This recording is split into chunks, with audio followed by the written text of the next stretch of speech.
Bonjour ma personne. Bienvenue dans cette live où nous allons parler de l'argent. Parce qu'actuellement, c'est le nerf de la guerre. Tout le monde cherche de l'argent et tout le monde a raison de chercher de l'argent. Parce que le monde que nous vivons actuellement, c'est un monde qui consomme de l'argent. Tout se fait à base de l'argent. À l'hôpital, les hôpitaux demandent de l'argent pour soigner ton fils, ta fille ou ta femme. À l'église, c'est de l'argent qu'on contribue à la dîme. Même tout qu'à la mosquée, l'aumône, tout ça, les dons, c'est de l'argent qui se fait. À l'hôpital, c'est la même chose. Même au cimetière, c'est l'argent. Les corbillards, ça se loue avec de l'argent. Les cercueils, ça s'achète avec de l'argent.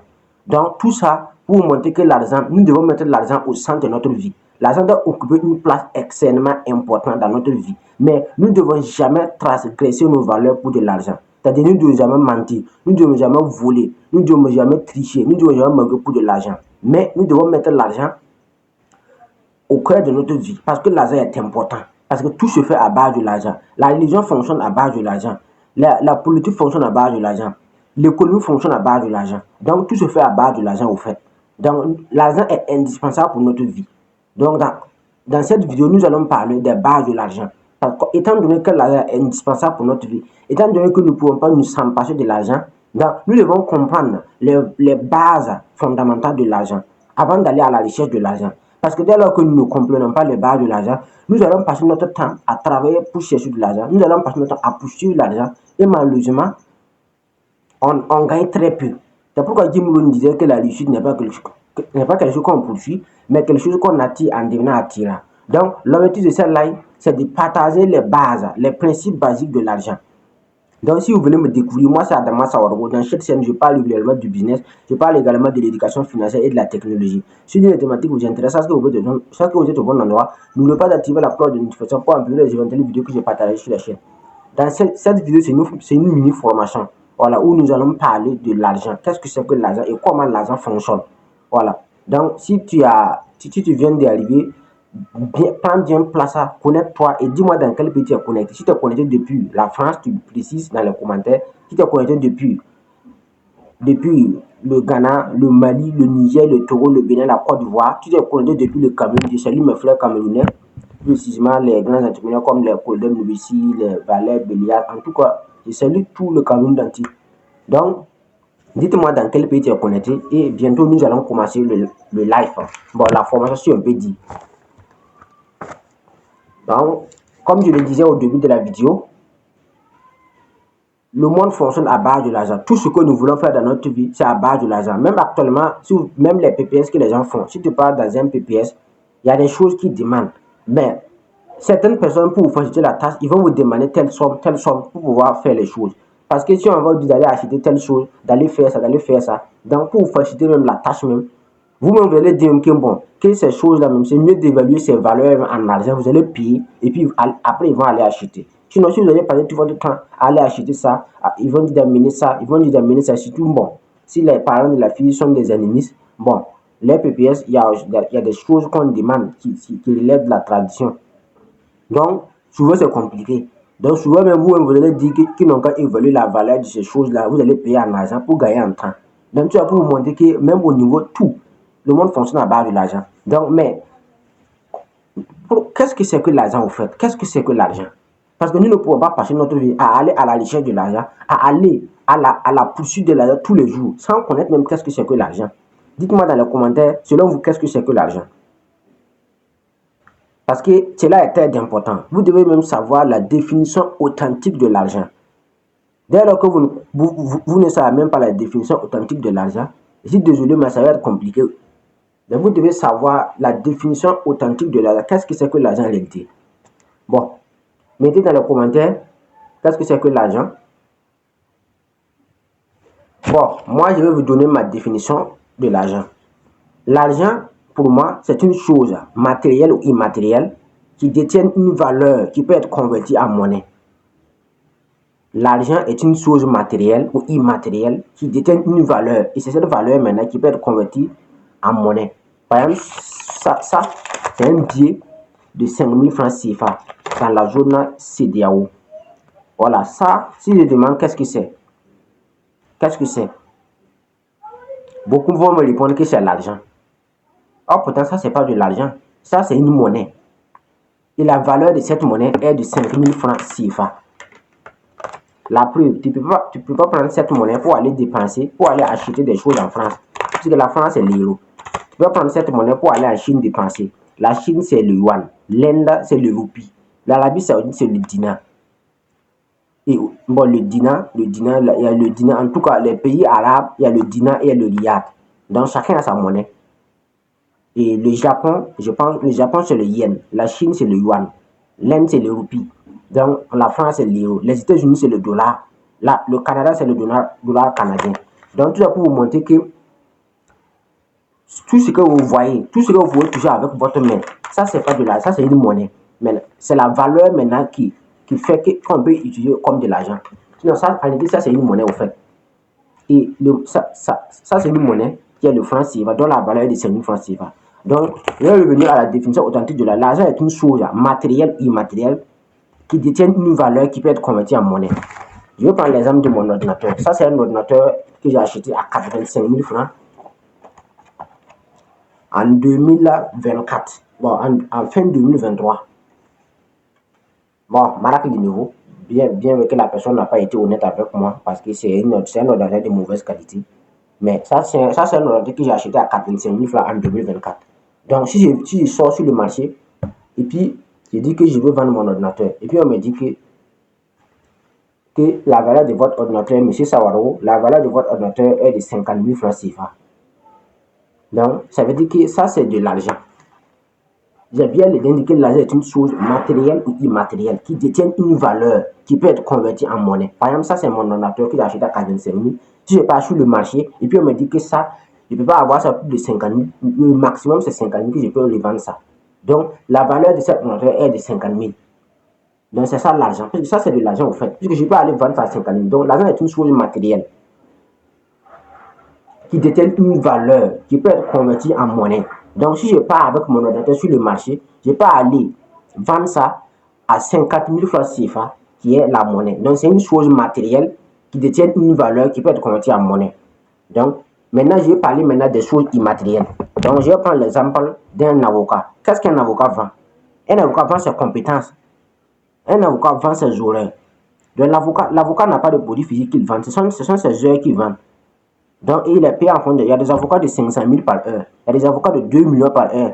Il y a des avocats de 5 millions par heure. Si tu veux qu'il te défende, chaque heure, ça fait 5 millions. Tout dépend de ton problème. Tu as un problème de 2 milliards en justice. Donc, prendre un avocat de 5 millions par heure, ça ne veut absolument rien dire. Ce sont des pauvres qui disent que non. Sinon, il y a des gens, prendre un avocat de 5 millions, ça ne veut absolument rien dire. Il y a des avocats de 5 millions. Donc, je vais laisser les avocats. Il y a par exemple, si on va parler l'exemple des docteurs, les chirurgiens. Un chirurgien, il vend quoi? Il vend sa compétence. Il a fait 12 ans d'études en médecine pour devenir chirurgien. Donc, il vend sa compétence très cher pour que les opérations chirurgicales coûtent très cher. Le docteur vend sa connaissance. Et c'est totalement mérité puisqu'il a passé toute sa vie à étudier. Pendant que ses camarades étaient en boîte de nuit, pendant que ses camarades étaient en train de faire le show, pendant que ses camarades étaient en train de faire la belle vie, lui, il était toujours en train de concentrer sur ses documents, en train de bosser. Donc, il a sacrifié une bonne partie de sa jeunesse pour devenir un docteur ou un spécialiste. Donc, il vend sa compétence. C'est ça, on dit de l'argent. Donc, il a une compétence qu'il vend. Donc, l'argent est une chose matérielle ou immatérielle qui détient une valeur qui peut être convertie en monnaie. Par exemple, la compétence du chirurgien peut être convertie en monnaie. Si il te dit que ça fait 500 000 francs, ou bien l'intervention, ça fait 800 000 ou 2 millions, tu n'as pas le choix. Soit tu vas payer, soit il ne va pas réaliser l'intervention. Donc, parce qu'il a la compétence. Donc, c'est cette compétence maintenant qui monétise maintenant en monnaie. Donc, peu importe la somme qu'il dit vous allez payer, c'est la même chose avec les avocats. Si tu refuses de payer des avocats à 5 millions, tu ne peux pas prendre un avocat à 500 000 et si tu payes le procès de 2 milliards, tu n'auras que te jeter pour s'alarmer. Donc, c'est ça, on dit l'argent. C'est une chose matérielle ou immatérielle qui détient une valeur qui peut être convertie en monnaie. C'est ça la définition authentique de l'argent. Sinon, les billets de banque que vous voyez, ça, c'est pas de l'argent. Ça, c'est une monnaie. Ça, c'est une monnaie. La preuve, ça, c'est le franc CFA de l'Afrique de l'Ouest. Tu ne peux pas aller utiliser ça en Afrique centrale. Parce que là, il y a la zone CEDEAO et il y a la zone CEMAC. Donc, les billets de la zone CEDEAO est différent des billets de la zone CEMAC. Donc, c'est pourquoi tu dois prendre ce billet de 5 000 pour aller dépenser au Cameroun. Le Cameroun fait partie de la zone CEMAC. Donc, le Cameroun aussi a ses propres billets à part. Donc, c'est différent. Or, pourtant, c'est le même franc CFA. Mais, comme ce sont des zones différentes, la zone CEDEAO est différente de la zone CEMAC. Par conséquent, Tu peux pas prendre des billets de la zone CEDEAO pour aller dépasser dans la zone CEMAC et vice-versa. Quelqu'un aussi ne peut pas prendre des billets de la zone CEMAC pour venir utiliser ça dans la zone CEDEAO. Donc ça, ce sont des monnaies au fait. Donc, et chaque pays a sa monnaie. Les États-Unis a le dollar, la Chine a le yuan, l'Inde a le roupie, le Japon a le yen, l'Europe d'une manière générale a l'euro, l'Angleterre a le livre sterling, et en Afrique, le Ghana a le cedi, le Nigeria a le naira, les zones CEDEAO a le CFA, même chose que la zone CEMA, et ainsi de suite. Les Arabes ont le dinar et le riyal, et c'est ainsi. Ça, ce sont des monnaies au fait. L'argent, en réalité, c'est une chose matérielle ou immatérielle qui détient une valeur qui peut être convertie en monnaie. Donc, après avoir donné maintenant la définition authentique de l'argent, maintenant, nous allons rentrer maintenant dans les principes fondamentaux de l'argent. L'argent a trois principes fondamentaux. La première principe, c'est de gagner de l'argent. La deuxième principe, c'est de gérer de l'argent. Et c'est là, c'est au niveau, tout va se jouer au niveau de la gestion. Et la troisième principe maintenant, c'est investir de l'argent. Je gagne de l'argent premièrement, je gère de l'argent deuxièmement, et après maintenant, j'investis maintenant de l'argent troisièmement. Donc, nous allons parler maintenant de la première étape qui est gagner de l'argent. Et gagner de l'argent, il y a plusieurs manières de gagner de l'argent. Il y a ce qu'on appelle là les revenus actifs et les revenus passifs. Et qu'est-ce qu'un revenu actif? Un revenu actif, c'est lorsque tu utilises ton temps pour gagner de l'argent. Un revenu actif, c'est lorsque tu utilises ton temps pour gagner de l'argent. Genre, j'ai pris l'exemple des docteurs, les grands chirurgiens. Donc, il fait partie des catégories de personnes qui gagnent de l'argent en échangeant leur temps contre de l'argent. Ça, ce sont les revenus actifs. Donc, contrairement aux revenus passifs maintenant, ça c'est quand tu investis maintenant et puis l'argent produit. Donc, au niveau de gagner de l'argent, vous devez retenir qu'il y a deux sources de revenus. Il y a le revenu actif et le revenu passif. Le revenu actif, c'est quand tu échanges ton temps contre de l'argent. Par exemple, les médecins, il y a les avocats, il y a les pilotes, il y a les fonctionnaires de l'État, tout type, que ce soit de DG, DRH jusqu'au ministre ou même au président de la République, il est en fonction. Il a un salaire naturellement. Les militaires, les policiers, tous ils gagnent de l'argent en échangeant leur temps contre de l'argent. Donc, ce qui n'est pas mal, c'est la moindre des choses. Et d'ailleurs, c'est ce qui est recommandé. Voilà, comment tu vas faire pour gagner de l'argent si tu refuses de travailler. Donc, au niveau de la première partie de l'argent maintenant, c'est comment gagner de l'argent. Donc, vous devez retenir que gagner de l'argent, il faut forcément échanger ton temps. Soit tu vends des produits, soit tu vends des services. Voilà, c'est comme ça. Maintenant, il y a des revenus passifs, mais le revenu passif ne peut pas être inclus dans le premier principe de l'argent. Puisque le revenu passif, c'est quand tu investis de l'argent et l'argent produit maintenant à ta place. Genre, tu as investi dans l'immobilier, tu as construit des maisons locatives et chaque mois maintenant, les loyers maintenant, tu les génères de revenus. Mais ça, on ne peut pas être inclus ça dans le premier principe de l'argent parce qu'à la base, il faut d'abord travailler, soit vendre des produits ou des services pour gagner de l'argent. C'est après avoir eu de l'argent maintenant que tu vas aller investir dans l'immobilier ou dans le transport ou dans l'hôtellerie ou peu importe le secteur que tu veux et ça va générer de l'argent. Mais la base même fondamentale, soit tu as un produit à vendre, soit tu as un service à vendre. Vous devez le tenir ça. Cela est extrêmement important. Donc, la base principale de l'argent, soit tu as un produit à échanger, soit tu as un service à échanger. C'est ça la moindre des choses. Donc, mais dès lors, c'est comme ça l'argent fonctionne. Donc, j'ai pris l'exemple des fonctionnaires de l'État. Donc, j'ai pris l'exemple des médecins, j'ai pris l'exemple des avocats, des comptables, des pilotes, tout. Donc, ils changent leur temps contre de l'argent. Et c'est la moindre des choses, puisque l'argent respecte ce genre de loi. Soit on a un produit à échanger, soit on a un service à échanger. Et les services, c'est les avocats, les médecins, les pilotes, tous ces gens-là, ils ont une compétence et ils cherchent à prendre de l'argent. Et la deuxième manière de gagner de l'argent maintenant, c'est à travers la vente des produits. Et plusieurs personnes vendent des produits. Par exemple, ça, c'est la puissance de l'auto-éducation de Gute Sima Ouedraogo. Actuellement, ça a 120 000. Donc, peu importe dans le pays de l'Afrique où vous vous situez seulement, je mettrai mon numéro WhatsApp dans la description. Et si vous voulez participer au plus grand projet qui sera réalisé au Burkina Faso par le Gute Sima Ouedraogo en personne, le plus grand centre de conférence de toute l'Afrique, vous prenez votre exemplaire à 120 000 francs. Je mettrai mon numéro dans la description. Et si vous avez besoin de ça, n'hésitez pas à me contacter. Donc, ça, vous avez un produit à vendre. Par exemple, la puissance de l'auto-éducation, moi, je vends ça. Je suis distributeur parce que je suis boursier du Code Sima Ouedraogo. Donc, je vends ça et l'exemplaire, ça fait 120 000.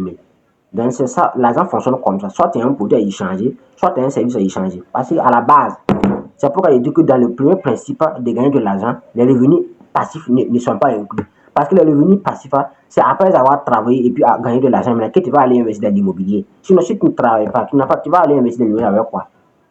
Tu vas aller investir dans l'hôtellerie avec quoi? Tu vas aller investir dans la restauration avec quoi? Tu vas aller investir dans le transport avec quoi? C'est avec de l'argent. Mais tu gagnes cet argent où?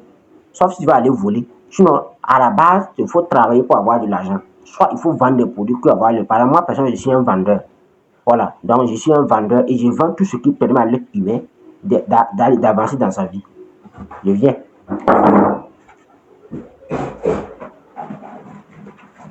Comme ça, comme je le disais, moi, je suis un vendeur. Voilà. Moi, j'ai décidé de gagner de l'argent à travers la vente. Certaines personnes aussi ont décidé de gagner de l'argent en travaillant comme un salaire. Voilà, en échangeant leur temps contre de l'argent. Puis les hommes des médecins, des avocats, des pilotes, des fonctionnaires de l'État, des policiers, des gendarmes, tout. Ce n'est pas mal, c'est la moindre des choses. Parce qu'à la base, on échange quelque chose contre quelque chose. Voilà, l'argent respecte ce principe, la loi de l'échange. Soit tu as un produit à vendre, soit tu as un service à vendre. Moi, personnellement, je suis un vendeur. Je vends des produits qui permettent à l'être humain d'aller. Par exemple, ça, ce sont les composés alimentaires. Voilà, ce sont des composés alimentaires qui permettent de purifier l'organisme, qui purifient le sang, qui permettent de produire les cellules souches en quantité, en qualité. Parce que comme vous le savez, chaque jour, l'être humain perd des millions de cellules souches. Donc c'est pourquoi il faut forcément des composés alimentaires qui vont renouveler ces organes, qui vont renouveler ces cellules-là, afin de produire encore d'autres cellules souches pour que la personne soit de façon sur la génie au fur et à mesure que le temps passe. C'est pourquoi les Américains, les Chinois, vous allez les voir à 70 à 88 debout. Ils consomment les composés alimentaires. Mais en Afrique, nous, on ne consomme pas ça. C'est pourquoi à 50 ans, tu vas voir le gars, il commence déjà, voilà, les symptômes de la vieillesse commencent déjà à s'installer. Parce que ces cellules commencent déjà à vieillir. Donc, il faut forcément les composés alimentaires pour renouveler, pour faire un renouvellement des cellules. C'est ce qu'on appelle la thérapie cellulaire. Donc, moi, je vends ces produits. Ça, c'est le Super Life Colon Care. Ça, c'est le SC30 qui est l'un des produits phares de Super Life. Donc, il y a également le livre La puissance de l'auto-éducation de Greatest Scott Sima Wedao. Tout ça sont des produits que moi je vends. Je suis un vendeur. J'ai décidé d'opter le profession de la vente. Voilà, mais en Afrique, quand tu dis à quelqu'un que tu es un vendeur, la personne ne comprend pas. Sinon, moi, personnellement, je suis un vendeur et je vends tout ce qui permet à l'être humain d'avancer dans sa vie. Contrairement à ceux qui vendent des produits cancérigènes, des produits qui empoisonnent la population, bon, chacun a sa manière de décider de mener sa vie. De toute façon, tôt ou tard, ces gens-là seront frappés par une malédiction et les générations vont subir ça parce que la vente le roi des énergies. Dès lors que tu vends des produits qui détruisent la vie des gens, tôt ou tard, d'une manière ou d'une autre, tu vas récolter ça. Parce que rien ne perd, rien ne s'éclaire, tout se transforme. Donc, comme je le disais, le premier principe de l'argent, c'est comment gagner de l'argent. Et gagner de l'argent, il y a plusieurs manières. Tu peux gagner de l'argent soit en vendant des produits, comme je l'ai si bien prendre mon exemple, je suis un vendeur, soit tu peux gagner de l'argent en travaillant comme employé. En travaillant comme employé, j'ai pris l'exemple des fonctionnaires de l'État. Ils sont des employés, ils travaillent dans l'État. Tu peux travailler aussi en tant que travailleur autonome. Voilà, genre les médecins, les chirurgiens.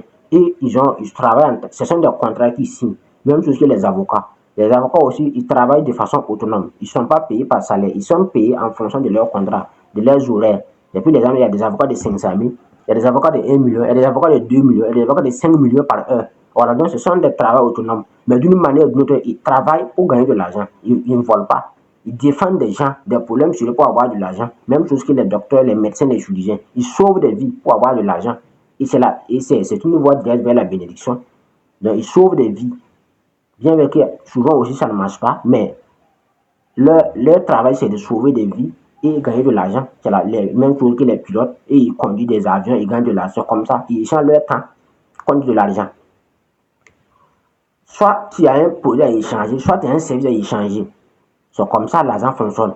Donc maintenant, si vous voyez des systèmes aujourd'hui, qu'on met de 5 000 francs, ou on met 10 000 francs chaque semaine, tu as 1 000 francs, ou chaque semaine, l'argent ne fonctionne pas comme ça. Donc c'est pourquoi les gens, puisque les gens sont toujours dans la mentalité de croire que l'argent facile et l'argent facile et l'argent rapide n'existent pas. Voilà, si quelqu'un vient avec un business seulement et puis te dit que c'est facile et c'est rapide, si tu es malin, il faut te méfier. Parce que l'argent facile et l'argent rapide n'existent pas. L'argent respecte des lois. Et la première loi, c'est comment gagner de l'argent. le premier principe, et je l'ai si bien expliqué, bel et bien clair. Pour gagner de l'argent, soit tu as un produit à échanger, soit tu as un service à échanger. Et les produits, j'ai pris plusieurs produits. Tu peux vendre des voitures, tu peux vendre des vélos, tu peux vendre même des parcelles, des terrains. Tu peux tout vendre. Voilà, tout ce qui est légal et légitime. Voilà, il faut préciser, cela est très important parce que la vente les rois des énergies. Donc, il faut vendre tout ce qui est légal et légitime. Par exemple, la puissance de l'auto-éducation a été écrit par le number one coach Sima Wedao. Et moi, je suis boursier. Donc, le coach nous a donné l'autorisation de vendre son livre. Donc, et personne ne peut dire que j'ai n'en a qu'un. Voilà, si tu veux seulement, tu me contactes. Si tu veux le livre, même tu peux te déplacer, venir physiquement prendre le livre et payer ton argent. Donc, ça aussi, les composés alimentaires aussi. Je suis partenaire d'une entreprise qui vend des composés alimentaires. Et ces composés alimentaires, ça permet de sauver des vies. Beaucoup de personnes ont eu leur santé rétablie à cause de ces produits-là. Donc, soit tu as des produits à vendre, soit tu as un service à vendre. Et puis les âmes de plusieurs types de personnes, les avocats, les médecins, les fonctionnaires de l'État, tout échangent leur temps contre de l'argent.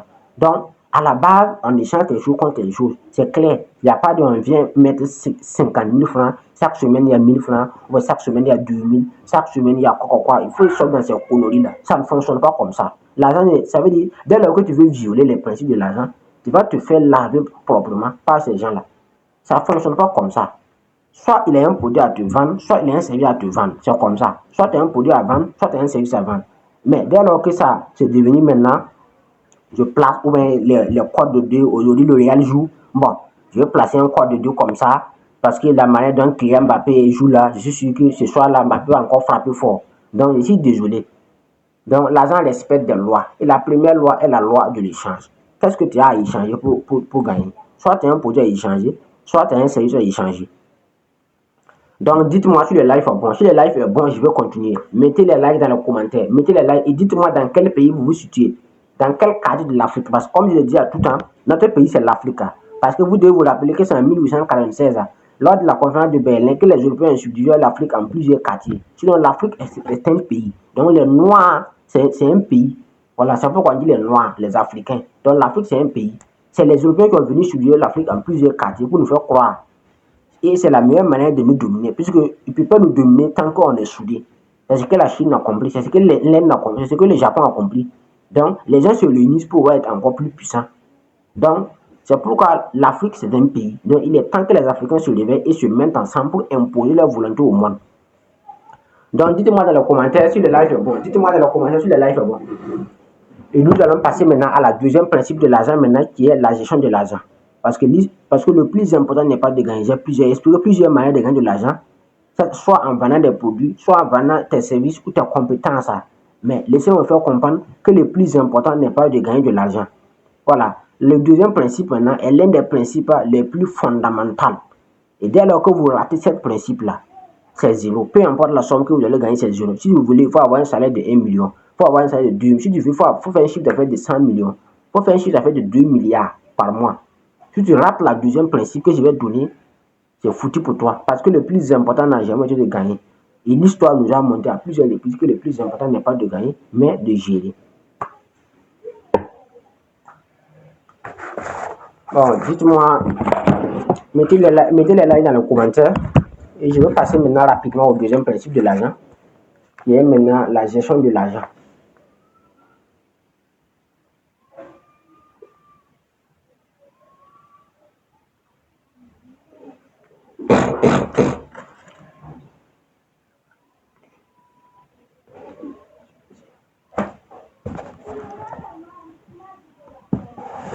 Je vois si l'ordinateur là s'allume. Bon, je voulais faire projeter, mais c'est pas l'ordinateur là est déjà changé. Bon, on continue la formation qui est maintenant, on a fini d'avoir la première principe de l'argent qui est gagner de l'argent. Et gagner de l'argent, je l'ai bien expliqué qu'il y a plusieurs manières de gagner de l'argent, soit en vendant des produits, soit en vendant des services, soit en vendant ses compétences, soit d'une manière ou d'une autre, vous devez changer quelque chose contre quelque chose. C'est ça la première principe de l'argent. Et maintenant, au niveau de la deuxième principe qui est la gestion de l'argent, Warren Buffett, l'un des hommes les plus de l'Amérique, disait que quelqu'un qui ne sait pas gérer ses émotions ne pourra jamais gérer son argent. Donc, au niveau de la gestion de l'argent, vous devez faire preuve d'une intelligence émotionnelle. Donc, c'est pourquoi Warren Buffett a affirmé que quelqu'un qui ne sait pas gérer son argent, ses émotions ne pourra jamais gérer son argent. Donc, au niveau de la gestion des finances personnelles, là, vous devez retenir qu'il y a 3 piliers fondamentaux. Premier pilier, il y a le bilan financier. Et deuxième pilier, il y a l'établissement des budgets. Et troisième pilier maintenant, il y a l'analyse financière que vous faites. Là, il y a le reporting plutôt et l'analyse financière. Le premier pilier, c'est les bilans financiers. Le deuxième pilier, c'est la budgétisation. Et le troisième pilier maintenant, c'est l'analyse financière et le reporting financier. Qu'est-ce qu'on parle de bilan financier? Le bilan financier, c'est la capacité. À quel moment on parle de bilan financier? On parle de bilan financier, c'est la capacité de pouvoir aller classer la somme d'argent qui entre et qui sort. C'est ça, on dit un bilan financier. C'est de pouvoir les tracer la somme d'argent qui entre et qui sort. D'ailleurs, quand vous n'êtes pas à mesure de les tracer de façon conséquente, la somme d'argent qui entre et qui sort, je suis désolé, mais ça va être compliqué pour vous.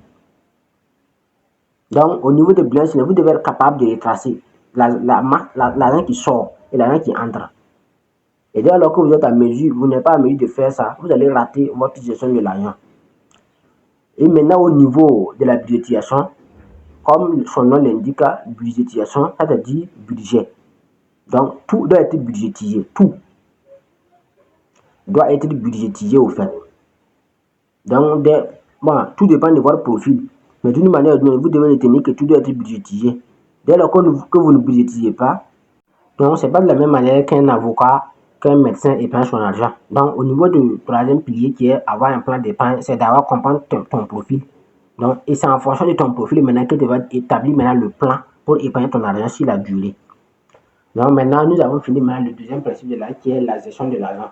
Et c'est bel et bien dit que la gestion de l'argent est un élément extrêmement important. Parce que dès lors que vous ratez cette étape, peu importe la somme que vous allez voir, que vous allez gagner, ça va finir. Il n'y a pas de l'argent qui ne peut pas finir. Il y a des gens qui disent qu'il y a des que l'argent de Yvonne ne peut finir, l'argent de Bill Gates. Il y a des gens qui étaient 10 fois plus riches que les Bill Gates, les Yvonne, mais qui ont tout uni. Donc, eux-mêmes, ils savent. Ils m'offrent les NASA. Eux-mêmes, ils savent que l'argent, ça finit. C'est pourquoi ils ne jouent pas avec l'argent. Vous avez ils m'ont en train de fabriquer l'argent. Vous avez vu NASA en train de fabriquer de l'argent. Ils ne sont pas bêtes. Parce qu'ils ne sont pas bêtes qu'ils ne font pas. Mais il y a des gens qui ont eu de l'argent du jour au lendemain ici, qui n'ont pas le temps à farouter. Donc, quand on voit, on sait déjà que ça ne va pas aller loin. Parce que ce sont des signes qui montrent que ça ne va pas aller loin. L'argent qui va aller loin ne faroute pas. Ne faroute pas comme ça. Ça ne se fait pas. Donc, vous devez avoir un plan d'épargne. Et là, on va aller maintenant au niveau de la troisième. Voilà, mettez vos avis dans les commentaires. Mettez vos avis dans les commentaires. Voilà, mettez vos avis dans les commentaires. Donc, on va aller maintenant au niveau de la troisième étape de l'argent, qui est investissement. Investir l'argent. Donc, investir l'argent. Donc, l'investissement est l'un des éléments les plus importants. Parce que dès lors que vous arrivez à conserver l'argent, il faut forcément investir. Parce que l'argent respecte une loi qui est la loi de la circulation. L'argent doit circuler.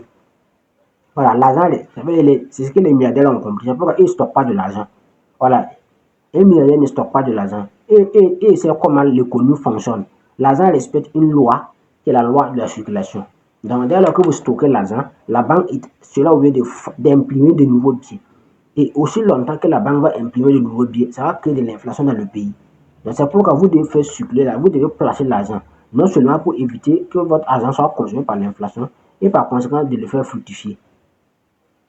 Donc, au niveau de l'investissement de l'argent, donc l'argent, au niveau de l'investissement, il y a 3 étapes. Bon, l'investissement repose sur 3 piliers fondamentaux.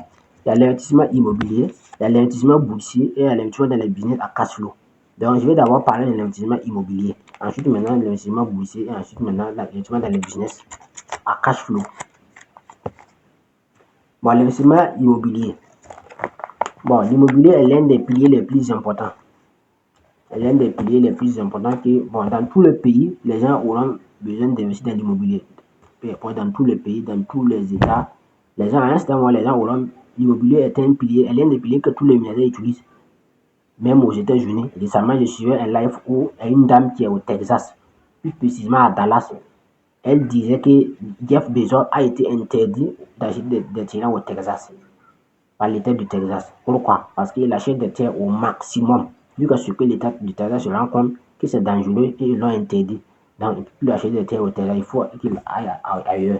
Tout ça pour vous montrer que l'un des piliers les plus importants que les milliardaires utilisent tout, c'est l'immobilier. Ils passent leur temps à acheter de l'immobilier, que ce soit les milliardaires en dollars ou les milliardaires que nous avons en Afrique ici. L'un des piliers les plus fondamentaux qu'ils utilisent, c'est l'immobilier. Mais l'immobilier, il faut atteindre un certain niveau.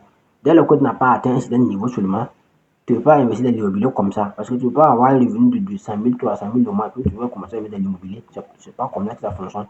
Il faut minimum stocker l'argent pendant avoir minimum 3 millions, 4 millions. Donc l'immobilier, ça a des levels au fait. Donc au niveau de l'immobilier, tu peux investir dans l'achat des terrains. Tu peux investir dans l'achat des immeubles. Tu peux acheter un immeuble au niveau de l'immobilier. Tu peux investir dans la location des maisons, dans la location conçue des maisons, des mini-villas, mettre en location. Ça aussi, c'est une manière d'investir dans l'immobilier. Mais d'une manière ou d'une autre, l'immobilier reste toujours un des éléments les plus importants que les milliardaires utilisent. Tous utilisent sans exception. Que ce soit ici au Burkina, vous voyez les imams qui sont en train d'acheter par droit, ils achètent au maximum les terrains à 100 millions, 200 millions, parce qu'il a compris. Ils stockent les titres fonciers. Et c'est avec tes titres fonciers maintenant qu'ils arrivent à lever des crédits bancaires. Parce que si tu veux travailler avec les banques, il faut forcément avoir des garanties. Et généralement, les garanties que la banque prend, ce sont les titres fonciers. Voilà, ils aiment ça. Parce que les titres fonciers prennent de la valeur. Donc, comme les titres fonciers prennent de la valeur, ils aiment ça. Donc, si tu n'arrives pas à l'embaucher seulement, ils vont garder ça avec la valeur que les titres fonciers vont prendre. Donc, c'est pourquoi les meilleurs passent leur temps à stocker au maximum dans l'immobilier. Donc, l'immobilier est un élément assez important pour quiconque veut placer son argent et être sûr, stable, et être stable au niveau de l'esprit. Je le conseille seulement de placer dans le terrain, dans l'immobilier. Donc, maintenant, le deuxième pilier de l'investissement maintenant est les actions. Et la bourse plutôt, la bourse d'une manière générale, plus précisément les actions. Les actions aussi, ce sont des éléments, c'est un élément assez important qui quiconque veut atteindre un certain niveau doit forcément investir dans la bourse, plus précisément les actions. En Afrique, ici, nous avons le marché boursier de la BVM que je recommande tous les fonctionnaires, que ce soit les fonctionnaires du Burkina, les fonctionnaires du Mali, du Niger, du Togo, du Bénin, de la Côte d'Ivoire, du Sénégal. Voilà, je recommande fortement le marché boursier de la BVM parce que c'est un marché qui est très stable. Ce n'est pas comme les marchés internationaux qu'une action peut perdre sa valeur 50%, 60% de sa valeur en une journée. Ce n'est pas possible. Au niveau de la BVM, c'est maximum, c'est 7,5% par jour. Une action ne peut pas perdre 7,5% par jour sur le marché boursier de la BVM. BVM veut dire bourse régionale des valeurs mobilières. Et sur le marché de la BVM, ce n'est pas n'importe qui peut coter là-bas. Si tu n'as même pas encore atteint un certain niveau, tu peux être coté sur la BVM. Parce que là-bas, ce sont des grosses boîtes. Par exemple, au Burkina, il y a trois entreprises qui est cotées. Il y a la BOA, il y a Cois Bank de M. Issa Nassa et il y a Move Burkina qui est coté. En Côte d'Ivoire, il y a Nestlé, il y a Orange, il y a Total. Il y a beaucoup d'entreprises. Il y a Bolloré, il y a les banques, il y a les assurances, les sociétés d'énergie. Donc, le marché boursier de la BVM, c'est un marché qui est très stable. Donc, il suffit seulement de se former, d'avoir des informations là-dessus et puis investir. Moi, je vous recommande fortement d'aller sur CFA Bourse. Si vous voulez comprendre réellement la BVM, vous partez sur YouTube, vous tapez CFA Bourse. Voilà, c'est un Ivoirien, voilà, c'est un gars, c'est un ancien professeur de mathématiques qui a laissé l'enseignement et puis se spécialise dans l'investissement boursier. Donc, depuis 2013, il est sur le marché boursier de la BVM. Ça fait 13 ans de cela. Donc, si vous voulez avoir des informations capitales sur le marché boursier de la BVM, afin de pouvoir placer votre argent dans les actions et avec les intérêts composés, ça va forcément prendre, ça veut dire la magie des intérêts. C'est pourquoi Einstein disait que les intérêts composés est la 8e merveille du monde. Donc, si vous savez réellement la puissance des intérêts composés, vous n'allez jamais laisser votre argent en banque. Voilà, la banque, c'est comme un maximum, c'est 4%, 3,54%. Or, pourtant, au niveau de la BVM, vous pouvez avoir 10% par an. 10% le minimum. Maximum, tu peux aller à 12-13% par année. Donc, 10% à 12% à 13%. Or, dans la banque, c'est 3,54%. Dans tout ça, c'est parce que les gens sont dans l'ignorance. Les gens sont dans l'ignorance. C'est pourquoi Aristote disait qu'il n'y a qu'un seul bien sur terre, la connaissance. Il n'y a qu'un seul mal sur terre, l'ignorance. L'ignorance est la nuit la plus noire. Darkest night, la noirceur dans la nuit. Donc, vous devez sortir de cette ignorance-là. Donc, la bourse est l'un des éléments les plus importants que je peux conseiller à un fonctionnaire de commencer. Je n'ai pas de prendre ton argent. Une partie de ton dépense, il faut placer. Voilà. Et pour pouvoir placer aussi, il faut avoir de l'enseignement là-dessus. Parce que tu peux aller directement investir sur le marché de la BVM comme il faut forcément passer par des EGI, des sociétés générales d'intermédiation. Donc, c'est pourquoi je vous recommande fortement d'aller taper sur CFA Bourse. Voilà, sur YouTube, vous suivez d'abord les vidéos. Voilà, vous suivez. Il a fait plusieurs vidéos, expliquer les avantages, expliquer comment la BVM fonctionne. Tout. Vous partez maintenant, vous pouvez les renseigner maintenant sur YouTube maintenant. Il a fait beaucoup de vidéos sur le marché de la BVM. Et après, maintenant, vous pouvez acheter maintenant la formation. Il ne faut pas suivre les vidéos sur YouTube, vous voulez commencer à investir. Ça n'a pas de sens. Il faut forcément acheter la formation. Dès lors que tu achètes la formation, tu suis la formation maintenant, il va t'intégrer maintenant dans un groupe privé maintenant que vous allez suivre maintenant. Et vous pouvez maintenant se lancer sur l'investissement boursier. Même si c'est 20 000 par mois. 20 000 par mois, 20 000 par mois. Chaque année, c'est vraiment comme même si c'est 20 000 là. En 12 mois, ça fait 240 000 par an. Même si tu places 20 000 sur le marché boursier, puisque même avec 5 000, on peut des actions. Il y a des gens qui ne savent pas que même avec 5 000 ou 10 000 francs, on peut acheter des actions. Or, pourtant, on peut le faire. Donc, même si tu fais 20 000 par mois, en 12 mois, ça va être 240 000. En 10 ans, ça va combien? Donc, et chaque année maintenant, puisque chaque année, on paye les dividendes. Quand tu achètes les actions d'entreprise, à la fin de l'entreprise, à la fin de l'année, l'entreprise maintenant va payer ce qu'on appelle les dividendes. Voilà, et les dividendes maintenant, si tu avais 240 000, ça fait 10%, ça fait 24 000. Donc, ils vont payer maintenant les dividendes maintenant, et puis tu vas le convertir maintenant les dividendes maintenant en actions. Voilà. Et chaque année maintenant, tu ne fais que convertir les dividendes en actions. Tu fais que convertir les dividendes. C'est ce qu'on appelle maintenant les intérêts composés. Et avec le temps seulement, c'est la magie. Et puis, c'est un marché qui est très stable. C'est pas comme au niveau des marchés internationaux où une action peut perdre sa valeur 50% en une journée, 70% même en une journée. La BVM, c'est impossible. C'est un marché qui est très régulé, c'est stable, 7,5% par an. Donc, la bourse aussi, c'est un pilier extrêmement important que je peux le commander à quiconque veut placer son argent. Que de laisser son argent dormir en banque.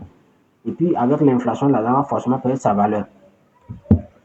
Et le troisième pilier maintenant que je recommande maintenant, c'est l'investissement dans les business à cash flow. Qu'est-ce que j'appelle business à cash flow? Un business à cash flow, c'est un business qui génère de façon quotidienne de l'argent. C'est un business où la fréquence de rotation de l'argent est importante et quotidienne. C'est-à-dire, l'argent génère chaque jour. Tu peux investir, bon, tu peux investir même dans plein boulot, hein. Si tu as ton cousin ou quelqu'un qui est très sérieux seulement, qui va faire le business, tu peux dire que bon, tu vas venir, on va faire du business ensemble. Moi, je vais investir dans plein boulot. Toi, tu vas gérer et puis on va partager les bénéfices. Donc, vous n'êtes pas un employé, vous êtes des actionnaires au fait. Tu le fais comprendre seulement. Si la personne est sérieuse seulement, tu le fais comprendre que bon, comme tu as le diplôme, il n'y a pas de travail, bon, on va créer un coin de plein boulot. Donc, et puis tu vas gérer, et puis on va parler les bénéfices. Tu as fait un bénéfice de 50 000, tu me donnes 25 000 et puis tu gardes 25 000. Toi, tu es le PDG. Et moi, je suis l'investisseur. Tu essaies de comprendre la personne que tu n'es pas en train de l'employer au fait. Voilà, c'est un partenariat gagnant-gagnant. 50-50, 50-50. Tu lui dis que moi, tu es le boss, tu es le PDG de l'entreprise. Et moi, je suis le banquier. Je suis venu pour te financer. Voilà, dès lors que tu prépare la personne comme ça. Sinon, les Africains, ils sont naïfs, ils sont médiocres. La personne va croire que tu es en train de l'exploiter. Or, pourtant, c'est pas ça. Moi, je suis en train de te financer au fait. Voilà, tu es le boss, moi, je suis le banquier. Donc, je te finance et on se partage les bénéfices. Ça peut être un kiosque, ça peut être une buvette, ça peut être une blanchisserie. En tout cas, ça peut être un business où chaque jour l'argent rentre. C'est ça qu'on appelle business à cash flow. Business où la fréquence de rotation est de façon importante. L'argent rentre chaque jour. C'est comme ça les biens à cash flow. Donc voilà les trois piliers fondamentaux de l'investissement.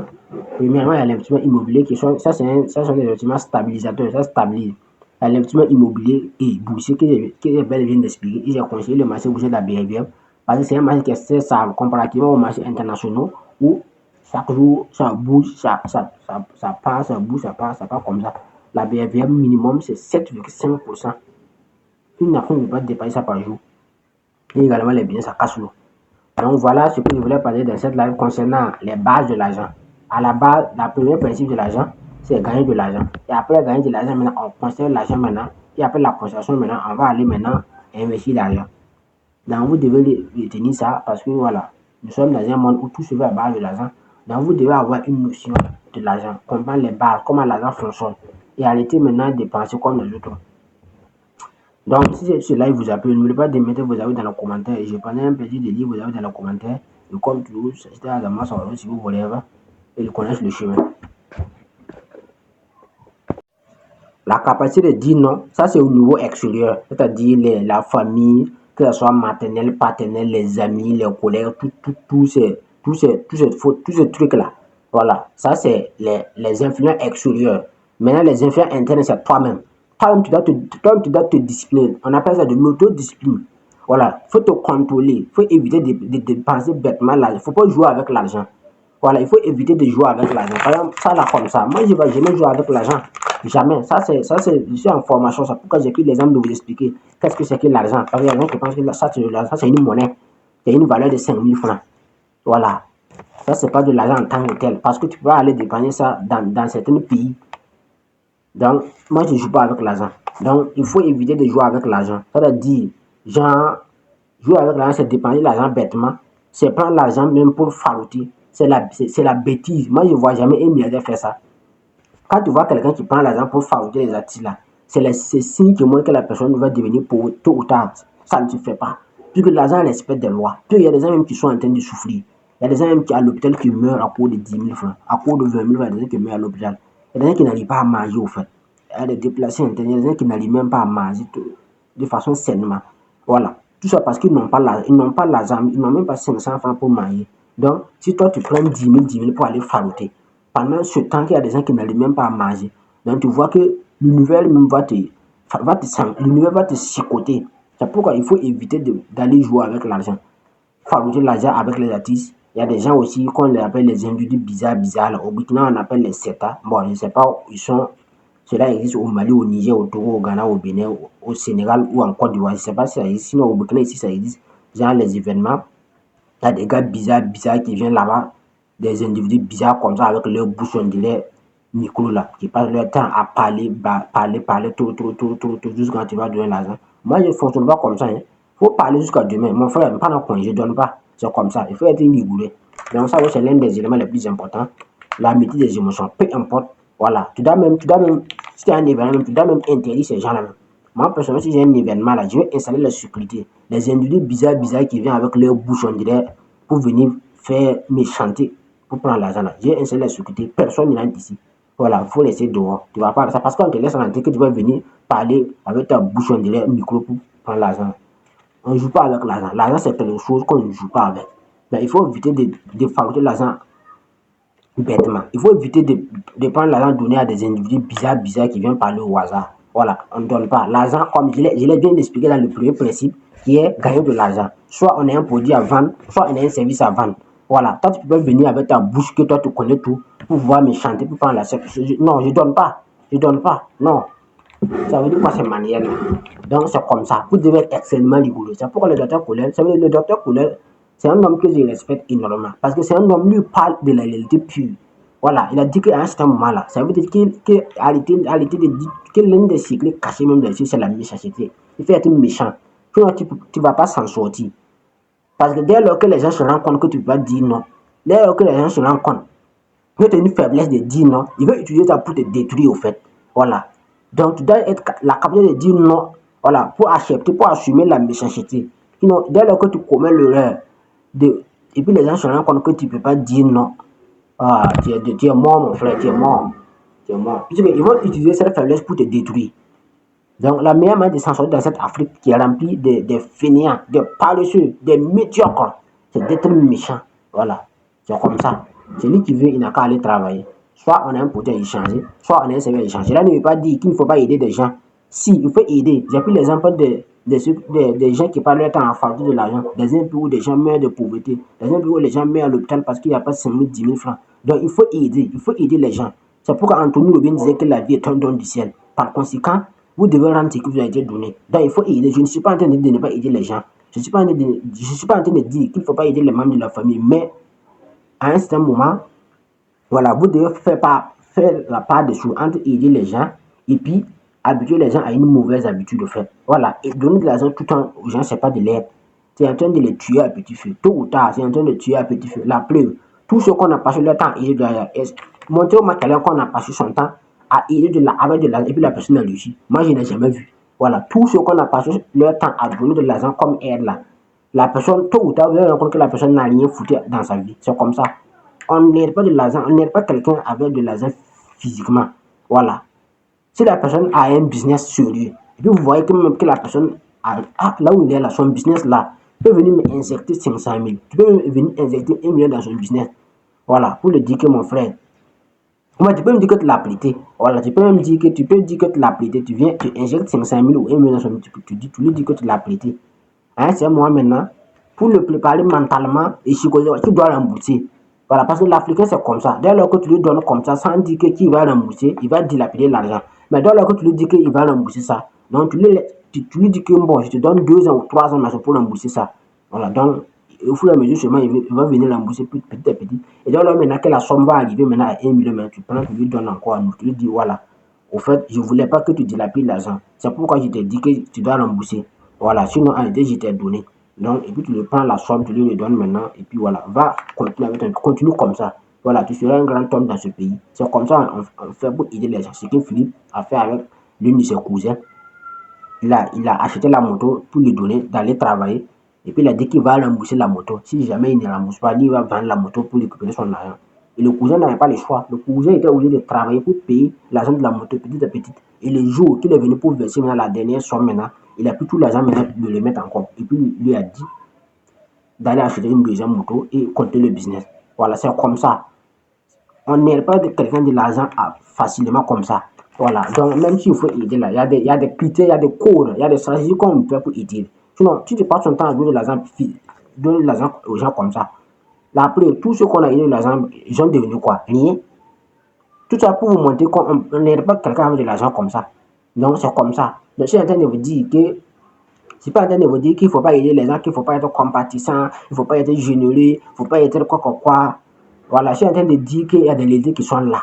Voilà, donc même ton propre frère là, il faut être rigoureux au fait. Voilà. Si c'est quelqu'un qui est sur réellement là, tu peux l'aider. Mais si c'est quelqu'un qui veut jouer avec les filles en bois de nuit, taper les fesses des filles en bois de nuit là, laisse-le. Voilà, il n'a qu'à crever, c'est comme ça. Moi, je ne peux pas travailler, souffrir pour bâtir, en train de bâtir quelque chose. Toi, tu veux tout le temps aller en bois de nuit pour taper les fesses des filles, tu es malade. Toi, tu ne sais pas que moi, je ne connais pas plaisir. C'est comme ça, il faut être rigoureux au fait. Donc, je pense que dites-moi sur le live bon, mettez vos avis dans les commentaires, mettez vos avis dans les commentaires. Donc, au niveau des tactiques pour optimiser vos dépenses, la première étape, j'ai parlé de la méthode des 24 heures, c'est-à-dire s'abstenir pendant 24 heures minimum avant de passer à l'achat. Et la deuxième méthode maintenant pour optimiser la gestion de l'argent, c'est la méthode CVC, contexte, valeur, coût. Contexte urgent, obligatoire et nécessaire. Et valeur maintenant, qu'est-ce que cet achat va m'apporter en termes de valeur et le coût maintenant, est-ce que ça rentre dans mon budget? Au niveau maintenant de l'autre méthode, j'ai dit maintenant la méthode apprendre à dire non. Ça, c'est la méthode non. Si on va dire la méthode non, apprendre à dire non. Peu importe les pressions, peu importe les émotions, apprendre à dire non. Voilà, même si ça va déplaire. La dernière stratégie maintenant, c'est travailler sur soi pour éviter d'être impulsif. Voilà, éviter de jouer avec l'argent, c'est-à-dire de falloter dans les boîtes de nuit, falloter maintenant des hommes bizarres qui viennent parler avec leur bouche bizarre là. Éviter de donner de l'argent à ces faux types là. Voilà. Donc ça c'est au niveau de la gestion des émotions. Parce que ce sont des gens qui, voilà, ils jouent sur tes émotions au fait. Donc dès lors qu'ils jouent, ils prennent ton nom de famille, il va faire ça. Il est en train de jouer sur tes émotions.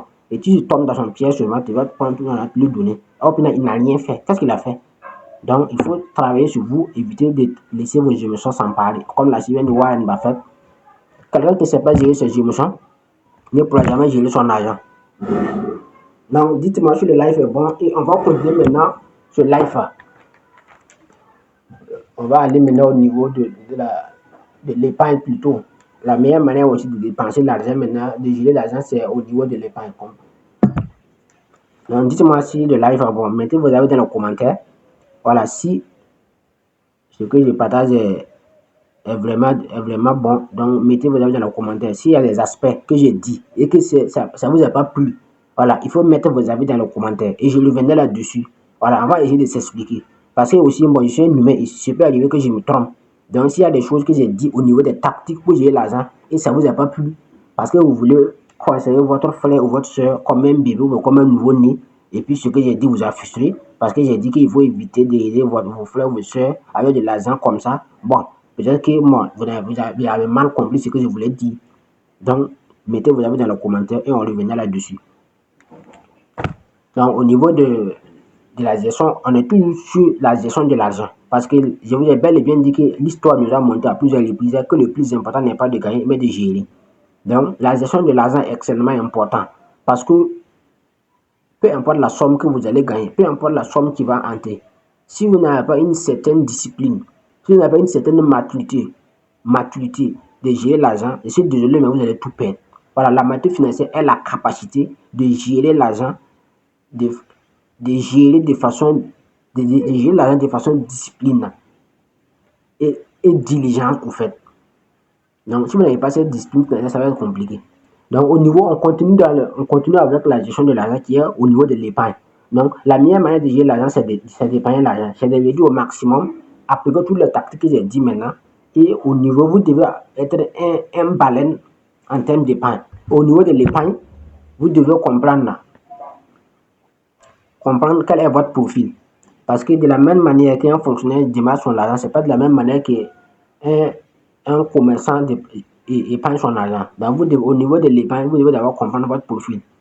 Voilà, si vous êtes salarié, vous êtes entrepreneur ou vous êtes travailleur autonome. Travailleur autonome, ça veut dire que vous avez des travail en fonction des contrats. Et puis l'exemple des avocats, des banquiers, des banquiers sont des salariés. Et puis l'exemple des avocats. Et puis l'exemple des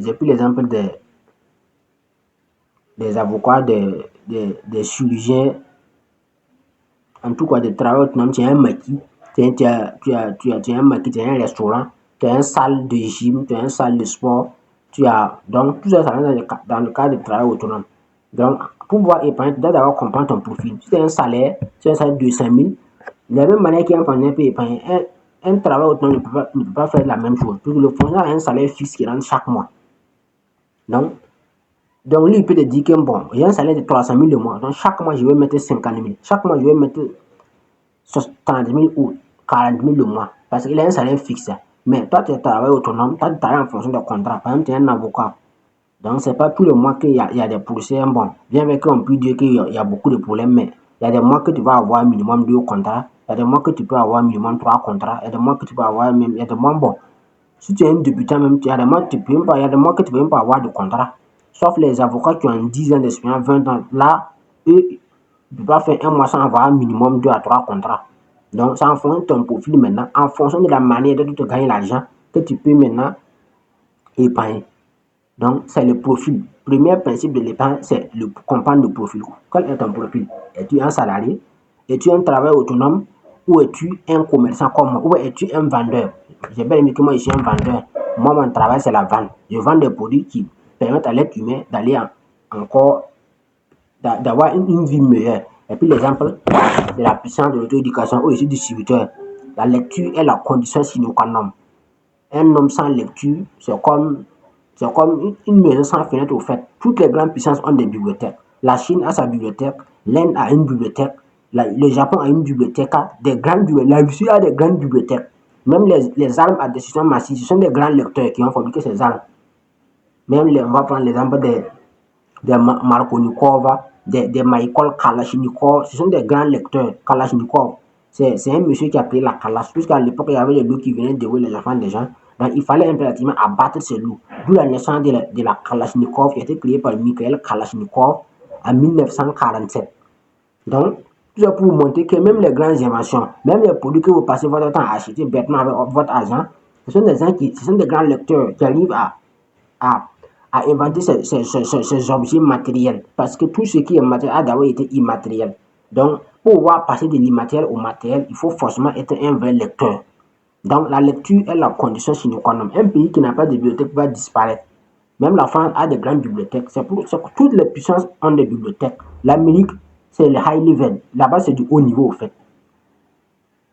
Donc, je vends tout ce qui permet à l'être humain d'aller plus loin. Donc, depuis l'exemple des vendeurs, si tu es un vendeur comme moi, tes revenus, ça varie. Il y a des mois, tu vas faire des chiffres d'affaires de 500 000. Il y a des mois, tu vas faire un chiffre d'affaires de 2 millions. Il y a des mois, tu vas faire un chiffre d'affaires de 100 000 même. Il y a des mois, tu vas faire un chiffre d'affaires de 50 000. Donc, tout dépend du mois.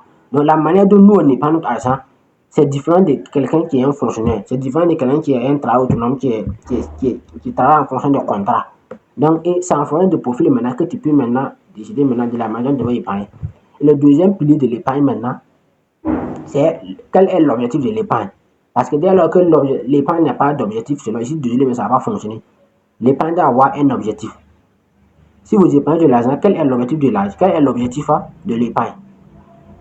C'est pour construire une maison, c'est pour acheter une voiture.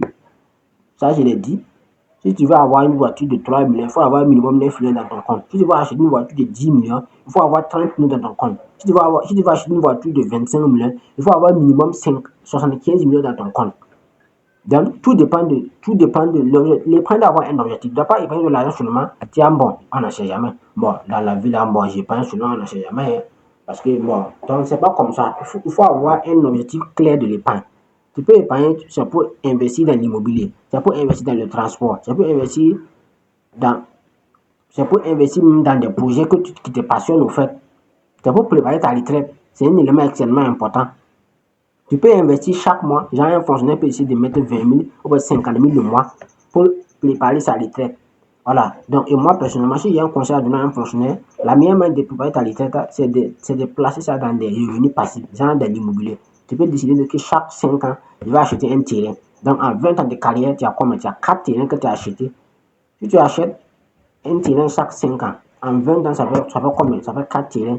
En 30 ans de service, ça fait combien? Ça fait 6 terrains. Donc, tu vas soulever la retraite. Mais si tu bloques l'argent en banque, ce n'est pas une bonne stratégie parce qu'avec l'inflation, l'argent perd de la valeur.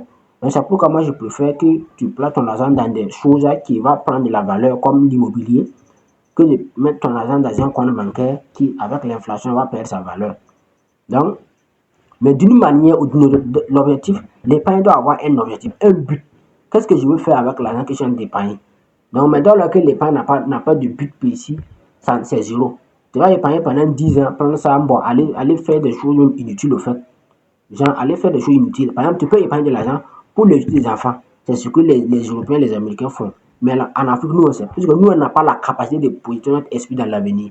J'ai bel et bien dit que les yeux est la fonction du corps. Les yeux que vous voyez est la fonction du corps. Et la vision est la fonction de l'esprit. Les Américains ont ça. Les anglophones ont ça. Donc, ils ont la fonction de l'esprit. Voilà. Il y a Matt Kalim qui disait que quand elle était en Angleterre, il y a une école primaire en Angleterre, que si tu veux que ton enfant étudie là-bas, il faut réserver la place au moment où l'enfant est toujours dans le ventre de sa mère. Dès lors que l'enfant naît, ce n'est plus possible. C'est une école primaire qui est en Angleterre. Voilà. Si tu veux que ton enfant étudie là-bas, tu dois réserver ta place la place de l'enfant au moment où la mère est enceinte de l'enfant. Au moment où l'enfant est toujours un fœtus ou zygote. Voilà, parce que si l'enfant n'est pas encore sorti, on appelle fœtus. S'il est sorti maintenant, on dit nouveau-né. Donc, il doit réveiller la place de l'enfant au moment où l'enfant est toujours un fœtus. Tout ça pour vous montrer la puissance de la vision que les Anglais ont. Donc, c'est comme ça. Donc, tu peux épargner de l'argent pour envoyer ta fille aux États-Unis aller étudier. C'est une très bonne chose. Quand l'enfant naît comme ça, tu commences à créer un compte bancaire. Voilà, tu épargnes de l'argent. Quand ta fille, tu sais que bon, elle aura le bac minimum 18 ou 19 ans. Donc, j'ai pas de l'argent pour envoyer ma fille aux États-Unis, aller étudier les bonnes matières, aller étudier les vraies choses pour venir dominer, pour venir envahir l'Afrique. Que les ici apprendre les matières bizarres que nous on a appris. Puis voilà, sortie chômeuse. Et tout le monde sait, une fille bon, qui a les diplômes et puis bon, qui n'a pas de revenus avec toutes les transactions possibles. Voilà, tout le monde sait, si réellement elle n'a pas été bien éduquée, elle n'a pas de valeur ancrée, elle va forcément, tôt ou tard, d'une manière ou d'une céder à la tentation. Et c'est fini. Donc, la meilleure manière de préparer la vie de tes enfants, c'est de préparer très tôt, au moment où ils sont très jeunes. C'est pourquoi Joël Barker disait qu'il faudra que tu te soucies de ton avenir, car c'est là-bas que tu vas passer le reste de ta vie. Le reste de ta vie se passe dans ton avenir. Il faudra que tu te soucies de son avenir. Je disais Joël Barker. Donc, c'est ce que les Américains font. Donc, quand l'enfant a 0 ans, c'est à partir de là qu'on commence à économiser de l'argent pour envoyer de l'enfant, pour préparer les études universitaires. Parce que là-bas, les études coûtent très cher. Aux États-Unis, les études coûtent très cher. Au Canada, les études coûtent très cher. Donc, si tu veux que ton enfant étudie dans des grandes universités, comme Harvard, comme MIT, comme Cambridge, comme Oxford, donc il faut forcément que tu te prépares très bas, afin de pouvoir que d'ici que l'enfant aura le bac à 18 ans ou à 19 ans, pour que tu puisses l'envoyer dans une grande université, pour que l'enfant pas étudier, avoir de la vraie compétence, afin d'avoir un avenir meilleur. Parce que à la fin de la journée, tout ce que tu es en train de faire, c'est pour tes enfants. Donc, il faudra que tu te touches de ton avenir. Il faudra que tu te touches de l'avenir de tes enfants, car c'est là-bas qu'ils vont passer le reste de leur vie. Donc, tout ça, ça se prépare. Donc, d'où l'importance de l'épargne. Donc, on peut épargner pour préparer l'avenir de ses enfants. Voilà. On peut épargner pour préparer sa retraite. On peut épargner mais d'une manière ou d'une autre, l'épargne doit avoir un objectif, un but précis. Voilà. Donc, quand il y a un but précis, maintenant, la discipline devient naturelle. Si tu sais que l'argent que tu es en train d'épargner, c'est pour envoyer tes enfants dans des grandes universités, aller étudier maintenant des matières qui vont dans le sens où va le monde. Donc, ça veut dire que la discipline devient naturelle. Parce que toi-même, tu sais ce que tu es en train de faire. Tu sais que ça là, l'argent, ça là, c'est pour l'avenir de mes enfants. On ne joue pas avec ça. Voilà, peu importe que mon cousin est venu dire que sa femme est enceinte, je m'en fous de ça. Je n'ai pas dit d'enseigner sa femme. Voilà, quand lui profiter, quand lui jouissait là, est-ce qu'il m'a appelé pour dire que je suis en train de jouir? Maintenant, ta femme maintenant est en train, veut accoucher, maintenant tu m'appelles, hey, je n'en ai pas. C'est comme ça. Je suis en train de préparer l'avenir de mes enfants. Donc, faut pas vouloir, moi je ne peux pas risquer l'avenir de mes enfants pour sauver ta femme. Voilà, chacun avec ses joies. Si tu sais que tu n'as pas le moyen seulement, faut attacher ton truc là, c'est comme ça. Voilà, la douleur de la discipline ou la douleur du regret. La douleur de la discipline ou la douleur du regret. Si tu sais pas que tu n'as pas le moyen pour soigner ta femme, faut dormir tranquillement, mon frère. Arrête de chialer avec les gens. Oh, mais merde, on ne peut pas accepter ça. Dites-moi ce qui se passe dans les commentaires. Il faut mettre vos avis dans les commentaires. On dirait que cette formation-là est vraiment intéressante, hein, parce qu'il y a des gens qui vont voir ça et vont dire que le gars, il est méchant. C'est un maudit mort. Le gars, il est méchant. Hein. C'est comme ça la vie. Soit tu vas être méchant, puis tu vas sauver ta vie et la vie même de ta prochaine tour, ou tu vas vouloir être dans les émotions et les gens vont enchanter de ces femmes et puis venir, tu vas prendre soin de ça. Jamais, je ne vais jamais faire ça. Débrouillez-vous, je m'en fous. C'est comme ça. Donc, comme je le disais, l'objectif de l'épargne doit avoir un objectif. Et donc, lorsque l'épargne a un objectif, c'est cet objectif qui va vous pousser à être discipliné. Voilà, parce que l'objectif de l'épargne, ça veut dire l'un des éléments les plus fondamentaux de l'épargne, c'est la discipline. Dès lors que vous n'avez pas la discipline, ça va être compliqué de tenir sur le long terme. Épargner de l'argent pendant 20 à 30 ans, si tu n'es pas discipliné, tu ne peux pas le faire. Donc, et pour pouvoir être discipliné dans l'épargne, la condition sine qua non, c'est d'avoir une vision, c'est d'avoir un objectif avec l'épargne. L'épargne pour préparer ma retraite. Tu sais que tu peux souffrir à 60 ans. Tu es en train d'épargner pour pouvoir préparer mes vieux jours. Pour être un vieux, tu vas passer son temps à s'apitoyer sur son sort, tu vas passer son temps à souffrir et puis n'a pas le moyen pour payer ses médicaments. Moi, j'en ai assez vu des papis de 60 ans, de 65 ans, qui sont malades, qui sont incapables de se soigner. Je ne comprends même pas. J'ai parlé du vieux père militaire que j'ai connu, qui a servi l'armée au temps de la Misana, mais qui, à un certain moment de sa vie, c'était extrêmement compliqué. Je me demande qu'est-ce qu'il a fait avec l'argent qu'il a eu à l'époque, puisqu'il était fonctionnaire de l'État. En tant que militaire, tu avais des salaires. Bon, je me demande qu'est-ce qu'il a fait même durant sa jeunesse. Donc, quand tu vas vérifier, tu vas te rendre compte que dans sa jeunesse, il n'a même pas acheté un terrain, sauf sa maison seulement qui vit. S'il avait même 2 à 3 terrains, comme je l'ai si bien expliqué, il devait même liquider un terrain même pour vivre, pour profiter de ses derniers jours. Mais malheureusement, il n'a rien investi. Il est obligé de travailler comme vigile, malgré qu'il a une santé fragile, puisqu'il avait son pied était malade. Je ne sais pas si c'est le diabète ou quoi, mais en tout cas, son pied était atteint. Son pied avait une maladie. En tout cas, son pied était touché. Donc, c'était bandé tout le temps. Il avait même du mal à marcher au fait, mais il était obligé de travailler comme vigile. Donc, bon, parce qu'il faut forcément avoir quelque chose à la fin. Bon, je me demande, est-ce qu'il a des bons. En tout cas, je ne sais pas s'il a des enfants qui sont âgés. Bon, même s'il a des enfants, si ses enfants sont mariés, ils ont des responsabilités. Par exemple, il a des enfants, bon, il y a une femme, puis des enfants, donc eux aussi se débrouillent pour prendre soin de leur famille. Ça va être compliqué. Or, pourtant, bon, généralement, bon, les gens, il y a certaines qui ne peuvent pas aller mettre la pression à ses enfants de prendre soin de lui. Donc, bon, si les enfants aussi ne font pas des gestes, ils vont subir. Donc, pour pouvoir éviter tout ça, donc épargner de l'argent pour sa retraite, c'est un élément extrêmement important. Parce que, bon, c'est très difficile à un certain moment de la vie. Bon, c'est compliqué.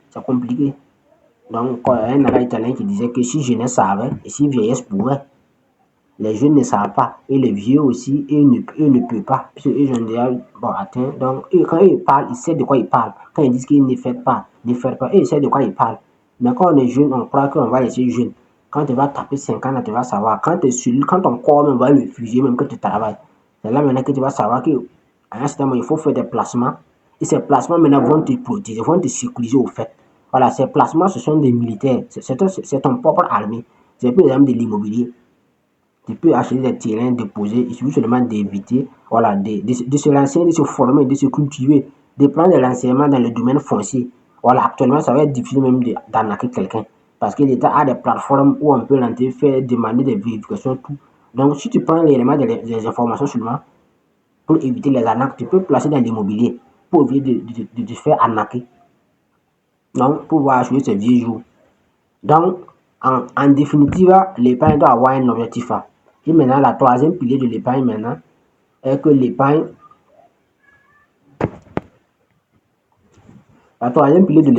vous devez avoir un plan d'épargne. Donc, ça va revenir à la première étape maintenant qui est comprendre votre profil. De la même manière qu'un fonctionnaire investit son argent, épargne son argent, c'est pas de la même manière qu'un vendeur comme moi épargne son argent. C'est pas de la même manière qu'un quelqu'un qui a un travail autonome, genre vous devez retenir que tout doit être budgétisé au fait. Donc, au niveau de la budgétisation, je peux parler des dépenses primaires. Les dépenses primaires, on peut parler du loyer. Si vous êtes en location, bon, même si vous avez votre propre maison, on peut parler de la vie quotidienne. La nourriture, bon, le vêtement des enfants, en tout cas, la nourriture, il y a le loyer, il y a le véhicule qui est là, ou la moto, le carburant, aller le tour, il y a la maintenance des véhicules ou des motos. Dans tout ce qui rentre dans votre vie quotidienne, vous devez budgétiser ça.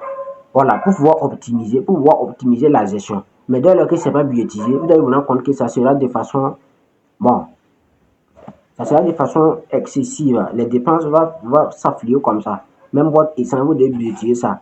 La nourriture, tout, bon, vous devez budgétiser tout ça. Voilà, même s'il arrive qu'il y a certains mois où vous allez dépasser les limites de votre budget, mais ça ne sera pas de façon très élevée au fait. Mais dans le cas où vous ne budgétisez pas, vous ne fonctionnez pas avec des budgets, ça va être compliqué. Mais vous devez budgétiser les dépenses primaires obligatoires. Voilà. Et d'ailleurs, j'ai parlé dans une de mes vidéos où j'ai parlé de 4 manières de gérer son argent. La première manière, c'est les revenus de vitalité. Donc, vous devez avoir un budget pour votre vitalité. Voilà, un budget qui est uniquement destiné pour votre vitalité, c'est-à-dire tout ce qui rentre dans les besoins primaires. Vos besoins primaires, vous devez budgétiser ça. Et maintenant, au niveau de la besoin secondaire, j'ai pris l'exemple des besoins de sécurité. Parce que, comme la vie ne nous prévient pas, il y a certains malheurs qui peuvent arriver du jour au lendemain. Parce que la vie ne nous prévient pas. Donc, on peut avoir un accident, ou votre femme peut avoir un accident, ou votre enfant peut tomber malade, ou bien on peut l'envoyer même pour les enfants du lycée. Mais si vous n'avez pas un billet pour payer l'école, ça va être compliqué. Donc, il faut forcément avoir un billet pour prévenir ça. On peut renvoyer vos enfants du lycée parce qu'ils n'ont pas payé. Donc, il faut forcément que vous avez un billet de sécurité. Et c'est là-bas maintenant que vous allez arriver maintenant pour les renvoyer à l'école. Sinon, bon, vous allez faire comment? Si vous n'avez pas de billet de sécurité, et le billet d'investissement aussi, si ce billet est destiné uniquement pour investir, parce qu'on n'achète jamais, acheter des terrains ou bien investir dans certains business. Donc, la meilleure idée, c'est d'investir dans l'immobilier, c'est-à-dire acheter des terrains. Voilà. Là, vous avez quelque chose qui est déposé. Bon, au cas où on n'achète jamais. Tout peut basculer du jour au lendemain. La preuve. L'histoire nous a montré à plusieurs des gens qui étaient des multimillionnaires, des gens fortunés, et qui ont tout perdu parce qu'ils ont raté au niveau de la gestion. Donc, au niveau de l'analyse financière et le reporting financier consiste à noter de façon complète tous vos dépenses. Vous devez être capable de noter de façon tous vos dépenses, de A à Z. Cela ne va dire, quand tu dépenses seulement, tu sais, tu peux les tracer chaque jour seulement. Si tu vois que si tu vas noter ça, 10 000, 20, tu vas noter pain le matin, 200 francs, café le matin. Si tu vois que ça va être compliqué, tu peux estimer seulement la journée j'ai dépensé 2700. Donc tu notes seulement, même si tu es dans ton téléphone, sur WhatsApp même tu peux noter ça. Dans l'ordinateur, tu peux construire un fichier Excel pour noter ça. Dans la journée, ça fait j'ai dépensé 2000 francs, donc tu notes. Chaque jour, tu notes. Dans la semaine, tu sais combien tu as dépensé. Non, et tout dépend de ton budget. Si le budget de vitalité, ça fait 50 000 le mois, et la première semaine, tu as dépensé 30 000, tu sais que c'est dangereux. Donc, tu vas forcément dépasser le budget. Donc, il faut forcément voir là où les dépenses sont trop et puis essayer d'optimiser. Donc, la meilleure manière, c'est de noter avec les causes, c'est-à-dire là où l'argent est parti. Parce que dès lors que vous ne notez pas vos dépenses, Ça va être très compliqué de pouvoir faire le bilan financier dont j'ai parlé premièrement, de pouvoir les tracer de façon conséquente, l'argent qui rentre et l'argent qui sort. Donc, pour pouvoir faire ça, il faut forcément faire le reporting financier qui est noté de façon quotidienne toutes vos dépenses. Là, très important. On va continuer le live. Voilà, dites-moi dans le commentaire, mettez vos avis dans le commentaire. Est-ce que le live vous plaît? Mettez vos avis dans le commentaire. Si le live vous plaît, on continue. Si le live ne vous plaît pas, on va le commencer. Voilà, dites ce que vous n'avez pas compris. Donc, comme je le disais, au niveau de la gestion de l'argent, voilà, vous devez avoir une certaine sagesse. Et comme la CEO de Warren Buffett, quelqu'un qui ne sait pas gérer ses émotions ne pourra jamais gérer son argent. Donc, j'ai parlé de 3 piliers fondamentaux qui est la budgétisation. Vous devez toujours budgétiser vos dépenses. Budgétiser tout ce que vous allez dépenser dans le mois. Il y a également le bilan financier. Voilà. Il y a également le reporting financier. Donc, le reporting financier consiste à noter de façon quotidienne toutes vos dépenses. Et c'est à travers maintenant les notes que vous avez prises que vous pouvez faire le bilan financier. Et le budget aussi permet de pouvoir structurer vos dépenses. Donc, nous allons passer à un autre niveau de la gestion des finances personnelles qui est la maîtrise des dépenses. Comment faire pour maîtriser les dépenses? Comment faire maintenant pour maîtriser les dépenses? Parce qu'il y a des gens qui disent que l'argent me brûle les doigts. Quand l'argent rentre seulement, ça sort. Je ne comprends même pas. Quand l'argent rentre seulement, ça sort. Donc, vous devez comprendre que pour pouvoir optimiser la maîtrise des dépenses, vous devez comprendre les déclencheurs. Quels sont les déclencheurs de vos dépenses? Et parmi les déclencheurs, il y a les envies, il y a les besoins, il y a les responsabilités. Les envies, c'est ce qui n'est pas obligatoire. C'est pas urgent, c'est pas nécessaire, c'est pas obligatoire. Dès lors que la dépense n'est pas urgent, n'est pas important, n'est pas obligatoire, tu le laisses. Par exemple, les envies, c'est comme ça. Généralement, il y a les envies. Et les envies qui font que vous dépensez excessivement l'argent, plus que les besoins et les responsabilités. Les besoins, c'est obligatoire. Voilà. Vous avez besoin de vous nourrir, vous avez besoin de vous soigner, vous avez besoin de circuler. Donc, vous avez besoin de vous connecter. Bon, si c'est pour des raisons valables, mais si c'est pour connecter pour aller causer avec les filles sur WhatsApp ou aller sur TikTok, faire du n'importe quoi, soit ça rentre dans le cadre des envies. Il y a des choses, il y a des besoins qu'il faut forcément que vous avez besoin de vous soucier, de vous vêtir. Donc, c'est la moindre des choses. Donc, au niveau de la maîtrise des dépenses, vous devez comprendre les déclencheurs. Les déclencheurs, il y en a 3. Il y a les envies, les besoins et les responsabilités. C'est quand tu as une famille et des enfants. Tes enfants doivent aller à l'école.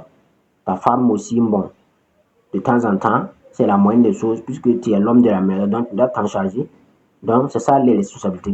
Les responsabilités, elles sont obligatoires. Même chose que les besoins. Mais les envies, ce n'est pas obligatoire. Donc, vous devez avoir la sagesse d'optimiser, de laisser même les envies si possible et concentrer sur les besoins et les responsabilités. Même au niveau des besoins et des responsabilités, vous devez faire ce qui est nécessaire. Voilà, mais n'est pas déborder. Au niveau des besoins, n'est pas déborder vos besoins. Parce que dès lors que vous débordez les besoins, ça devient des envies.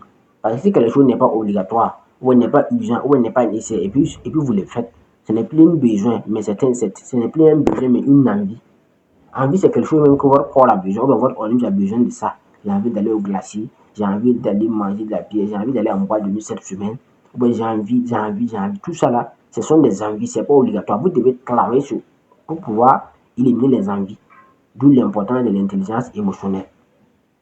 Donc, maîtriser ces dépenses, c'est de savoir les déclencheurs. Et les déclencheurs, je l'ai cité, il y a les envies, il y a les besoins et les sentiments. Donc, même au niveau des envies, il faut complètement les éliminer. Maintenant, au niveau des besoins et des responsabilités, là, il faut le faire. Mais vous devez optimiser. Même au niveau des besoins et des responsabilités, vous devez les optimiser pour que ça soit de façon modérée. Voilà, pour que, bon, sinon, souvent, les femmes, ça abuse. Donc, vous devez optimiser.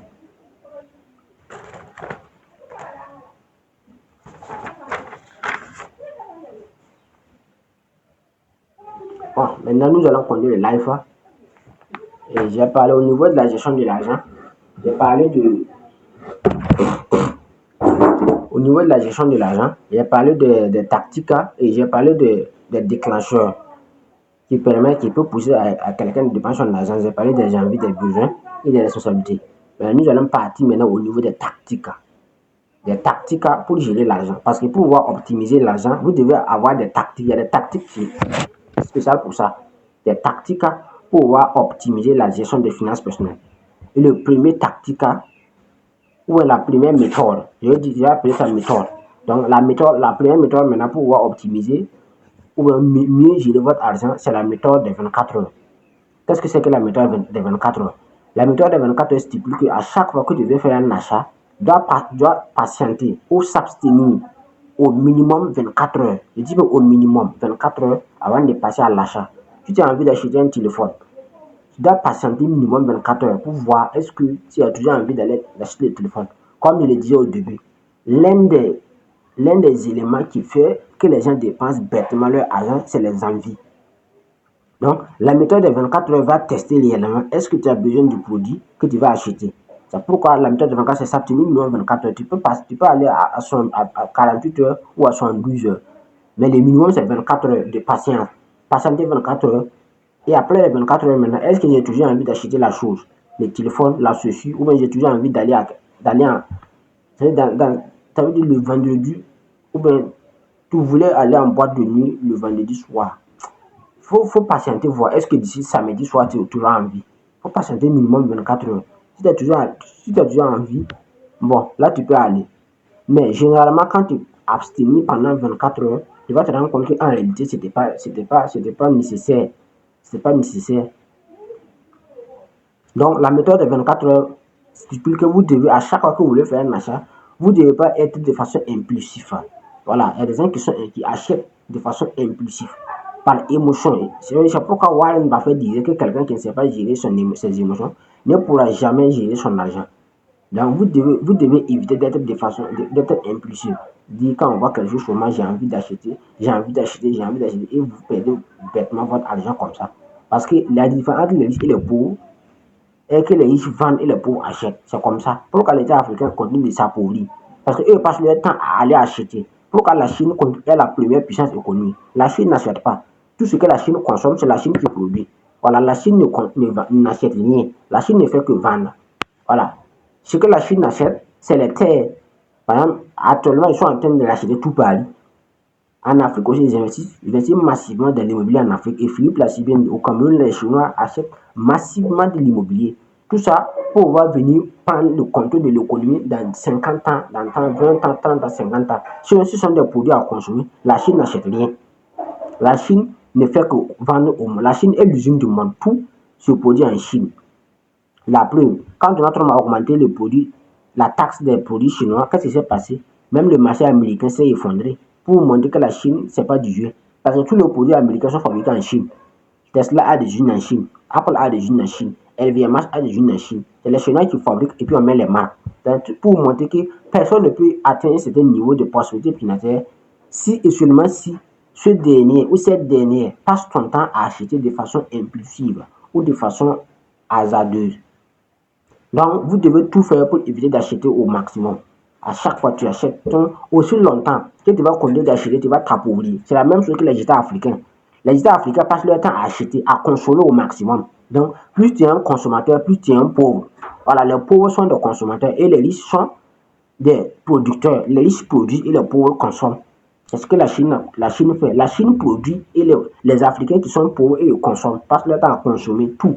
On achète, même les poupées sexuelles, les Africains ont acheté. Tout ça pour vous montrer l'ampleur de l'ignorance au fait. Donc, la première méthode pour optimiser la gestion de votre argent est la méthode 24 heures. À chaque fois que vous voulez faire un achat, vous devez patienter pendant 24 heures minimum pour voir est-ce qu'après les 24 heures, est-ce que vous avez toujours envie d'acheter ce que vous voulez. Si vous rendez compte que vous n'avez pas envie, vous laissez. C'est ça la méthode de 24 heures. Et maintenant, la deuxième méthode, c'est la méthode CVC. La méthode CVC aussi, c'est une méthode qui est extrêmement puissante, qui permet aussi d'optimiser la gestion des finances personnelles. La méthode CVC, c'est quoi? Le premier, c'est contexte, le V, c'est valeur, et le troisième, c'est coût. Contexte, valeur et coût. On appelle ça la méthode CVC, le contexte, le valeur et le coût. Qu'est-ce que c'est que la méthode CVC? La méthode CVC stipule qu'à chaque fois que vous voulez faire un achat, vous devez d'abord s'assurer du contexte. Voilà, le contexte de votre achat. C'est important, c'est urgent et c'est obligatoire. Est-ce que c'est important? Ok. Est-ce que c'est obligatoire? Ça peut être important, oui, mais pas urgent. Donc là, tu peux retarder l'achat.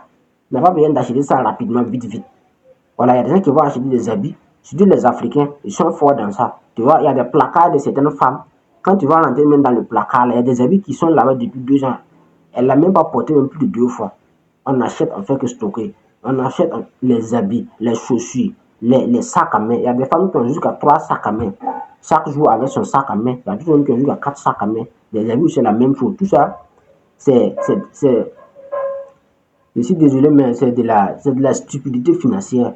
Voilà, on appelle ça de la stupidité financière. Comment tu vas passer ton temps à acheter des objets que toi, tu peux même pas utiliser? Tu seras obligé de libérer même. Tout ça, c'est la pauvreté. Et tôt ou tard, quelqu'un qui fait comme ça, la personne va lui devenir pauvre. Ça parce que non, mon mari a l'argent. Hein. Ton mari est plus riche que Ronaldinho. Et le salaire de ton mari, même, mais tout le monde sait Ronaldinho, il était le meilleur, le plus payé au Barça. Et ton mari était plus riche que Mike Tyson. Est-ce que ton mari était plus riche que Gizzy Livermore, l'un des multimilliardaires dans l'Asie à l'époque? Mais tous ces gens-là, ils ont coulé. Pourquoi? Parce qu'ils ont raté la deuxième loi qui est la loi, deuxième principe de l'argent qui est la gestion. Gérer l'argent. Le plus important n'est pas de gagner, mais de gérer.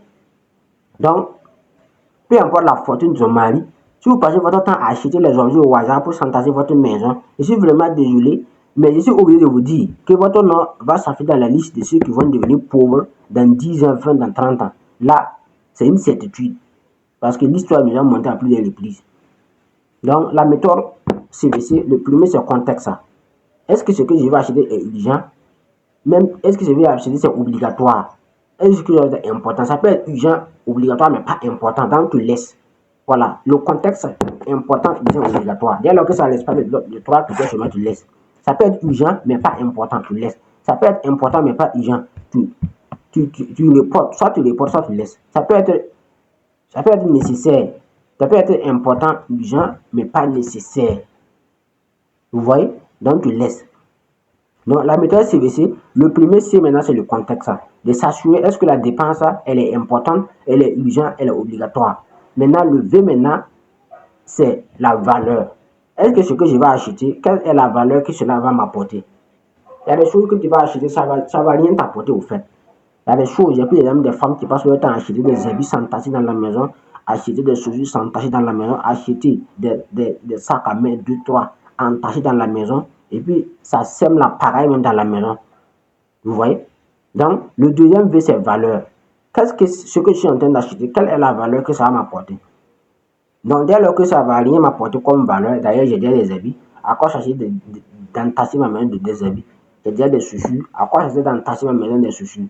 Donc, ça veut dire, c'est ça la différence entre les riches et les pauvres. Même les hommes les plus riches de la terre, ils achètent seulement le minimum. Ce qui va porter, ce qui va porter seulement, ils achètent c'est le minimum. Genre, il veut pas, puisque la richesse, c'est pas le fait de vouloir impressionner les gens. Dès lors que tu as un certain niveau où tu veux impressionner, c'est que tu n'es pas riche. Voilà. Sinon, un vrai riche n'impressionne pas. Voilà. Ça n'impressionne pas. C'est comme ça. Mais dès lors que si tu vas acheter des habits, des voitures, ou bien construire des maisons pour pouvoir montrer aux gens que tu as l'argent, mon frère, tu n'as pas l'argent. Sinon, les riches ne s'impressionnent pas. Donc, au niveau du V, quelle est la valeur que ce que je suis en train d'acheter va m'apporter? Et dès lors que ce que je suis en train d'acheter ne va rien m'apporter comme valeur, ou bien la valeur qu'elle va m'apporter est minime, je laisse l'achat. Et au niveau de sa MC maintenant, c'est le coût. Est-ce que ce que je suis en train d'acheter, est-ce que ça rentre dans mon budget? Si tu n'as pas le budget nécessaire pour acheter ça, il faut le laisser. Voilà. Il ne faut pas aller en détail pour acheter quelque chose. Pour aller acheter, genre prendre un crédit pour aller acheter une voiture. C'est la pire chose qu'un être humain peut faire dans sa vie. Roule la moto, mon frère. Tu n'as pas besoin de vouloir augmenter le rythme de vie. Parce que dès lors que tu rentres dans ça, c'est un piège au fait. Parce que dès lors que tu achètes le véhicule, tu ne peux pas prendre un crédit bancaire de 5 millions ou si tu achètes un véhicule. Tout le monde sait que tu as une voiture. Donc, c'est toi qui t'étais exposé au fait. Oh pourtant, les gens ne savent pas que c'est un crédit bancaire. Tout le monde sait que tu as une voiture. Donc, naturellement, bon, les demandes vont commencer à venir. Il y a des gens qui vont venir avec des problèmes de 100 000, des problèmes de 50 000. Toi, tu dis que tu n'en as pas. Donc, ça va commencer maintenant par les injures, par les malédictions. Et il y a même des attaques spirituelles qui vont se faire. Voilà. Donc, si tu n'es même pas encore préparé, laisse le véhicule d'abord. Donc, au niveau du coût, c'est est-ce que j'ai l'argent nécessaire pour acheter ça? Même les téléphones. Il ne faut pas aller t'endetter pour acheter un téléphone de 500 000 ou de 1 million pour impressionner les gens. Dès lors que tu n'as pas le budget nécessaire pour acheter la chose ou bien l'objet que tu vas acheter, il faut le laisser. Il ne faut pas vouloir impressionner les gens. Les listes n'impressionnent pas. Voilà, il faut être sage au fait. La charge, elle est extrêmement importante. Ça ne sert à rien de vouloir aller prendre des crédits ou emprunter de l'argent. Il y a des gens qui ont emprunté de l'argent pour aller acheter des objets de valeur. Par exemple, la Saint-Valentin s'approche. Aujourd'hui, c'est le 6 février, le 7 février. Donc, la Saint-Valentin, c'est le 14. Il y a des gens qui vont aller emprunter de l'argent pour aller acheter des cadeaux, pour aller faire plaisir à leurs copines. C'est pas forcé, mon frère. Fais avec tes moyens. Si ce que tu as, ça ne lui plaît pas, elle n'a qu'à aller ailleurs pour aller chercher là où, de toute façon, tout le monde sait comment ça a terminé. Voilà, tout le monde sait ça. Donc, si tes moyens ne te permettent pas d'aller acheter des cadeaux de valeur pour aller faire plaisir à ta copine, fais le minimum. Si elle veut, si elle ne veut pas aussi, elle n'a qu'à disparaître. De toute façon, voilà. On passe au suivant. Là, il y a des milliers de filles dans le monde entier. Si les Burkinabés font le malin, tu pars au Mali. Si les Maliens font le malin, tu pars au Sénégal. Si les Sénégalais font le malin, d'ailleurs, tu pars en Inde ou au Japon, ou tu pars en Colombie plutôt. Donc, il y a des milliards de femmes dans le monde. Donc, si elle dit que non, qu'il faut forcément que tu achètes ça pour la Saint-Valentin, sinon elle va te changer. Ok, donc vas-y, bon débarras, vas-y. Là, ils essaient que toi, c'était une vipère. Donc, c'est comme ça. Donc, le contexte, le valeur et le coût. Le contexte est important, urgent, obligatoire. Le valeur, est-ce que ce que je suis en train d'acheter va m'apporter quelque chose de valeur dans ma vie? Si non, je laisse. Et le coût maintenant, est-ce que ce que je suis en train d'acheter, est-ce que j'ai l'argent nécessaire pour l'acheter? Est-ce que j'ai un budget pour ça? Tu vas acheter un véhicule de 5 millions. Il faut avoir minimum 15 millions dans ton compte bancaire. Si tu n'as pas 15 millions, il faut le laisser. Voilà, ce sont des erreurs que moi, j'ai commis cette erreur-là monumentale. Donc, j'ai appris de mes erreurs au fait. Donc, si tu veux acheter quelque chose, il faut avoir 3 fois le prix de la chose. Si tu veux acheter un téléphone à 1 million, il faut avoir minimum 3 millions. Là, tu achètes, tu as 2 millions dans ton compte. Pas prendre tout ton argent pour aller acheter un objet. Voilà, c'est la pire chose qu'elle peut faire. Ça même, c'est quand tu as l'argent exactement de la chose. Il y a d'autres même qui vont s'endetter pour aller acheter un passif, genre un téléphone, une voiture, ou emprunter de l'argent pour aller faire mariage, emprunter de l'argent pour aller faire PPS. Ça, c'est de la bêtise. Comment quelqu'un va emprunter de l'argent pour aller faire PPS? Et si la femme part, si elle te lâche. Donc, emprunter de l'argent pour faire PPS, emprunter de l'argent pour acheter des voitures, emprunter de l'argent pour acheter des téléphones, emprunter de l'argent pour faire des cadeaux de Saint-Valentin, acheter de l'argent pour tout cela. Ça veut dire que c'est l'autoroute de la pauvreté. Je suis désolé, mais tu as écrit ton nom dans la liste de ceux qui vont mourir dans la pauvreté avec ce genre de comportement. Donc, la méthode CBC, elle est simple. Contexte, valeur, coût. Donc, dès lors que tu n'as... Ça veut dire que c'est rigolo, mais c'est nécessaire. Donc, cela est extrêmement important. Dès lors que tu n'arrives pas à faire ça seulement, tu veux forcément montrer les gens que tu as l'argent. Bon, je suis désolé, mais tôt ou tard, tu vas devenir pauvre. Ça, c'est une certitude au fait. La différence entre quelqu'un qui va devenir et quelqu'un qui va devenir pauvre, c'est la manière de gérer l'argent. C'est que Philippe disait que deux premiers qui déterminent si quelqu'un va lui dans la vie, c'est la manière dont il gère son temps et la manière dont il gère son argent. Pour lui dire que la gestion des finances personnelles est un élément assez important. Donc, et quiconque veut défier cette loi, c'est une loi même qui est spirituelle au fait, mais comme on est dans une chaîne de business, donc je vais parler de la spiritualité ici, de l'argent. Voilà, peut-être dans l'avenir, je vais encore parler de ça, de la gestion spirituelle de l'argent. Mais à la base, il y a des principes pour optimiser la gestion de l'argent. La troisième méthode, maintenant, on va aller maintenant apprendre à dire non. Ça, c'est la troisième tactique, apprendre à dire non, même si ça va te déplaire. Même si c'est ton beau, même si c'est la mère de ta femme. Hey, madame, moi je vous ai pas mal, j'ai marié votre fille, donc laissez-moi tranquille. Voilà, c'est pas obligé au fait, c'est pas obligé. Voilà, si j'ai le moyen, je peux le faire. Voilà, je peux le faire par amour, je peux le faire par générosité, je peux le faire par compassion, par générosité, par amour, par humanisme. Voilà, mais c'est pas obligatoire que moi je vous donne de l'argent ou bien voilà, c'est pas obligatoire. Votre fille, j'ai marié votre fille, voilà. Donc il faut pas mélanger les choses. Moi aussi j'ai ma mère qui est là, j'ai mon père qui est là. Donc il faut pas vouloir, mais voilà, j'ai une famille qui est là. Donc c'est comme ça. Il faut apprendre à dire non, même si ça va te déplaire. Peu importe la personne, même si c'est ta propre mère, même il faut apprendre à dire non, parce que les vieilles abusent. Dès lors que tu commences à donner, à un moment elle va abuser.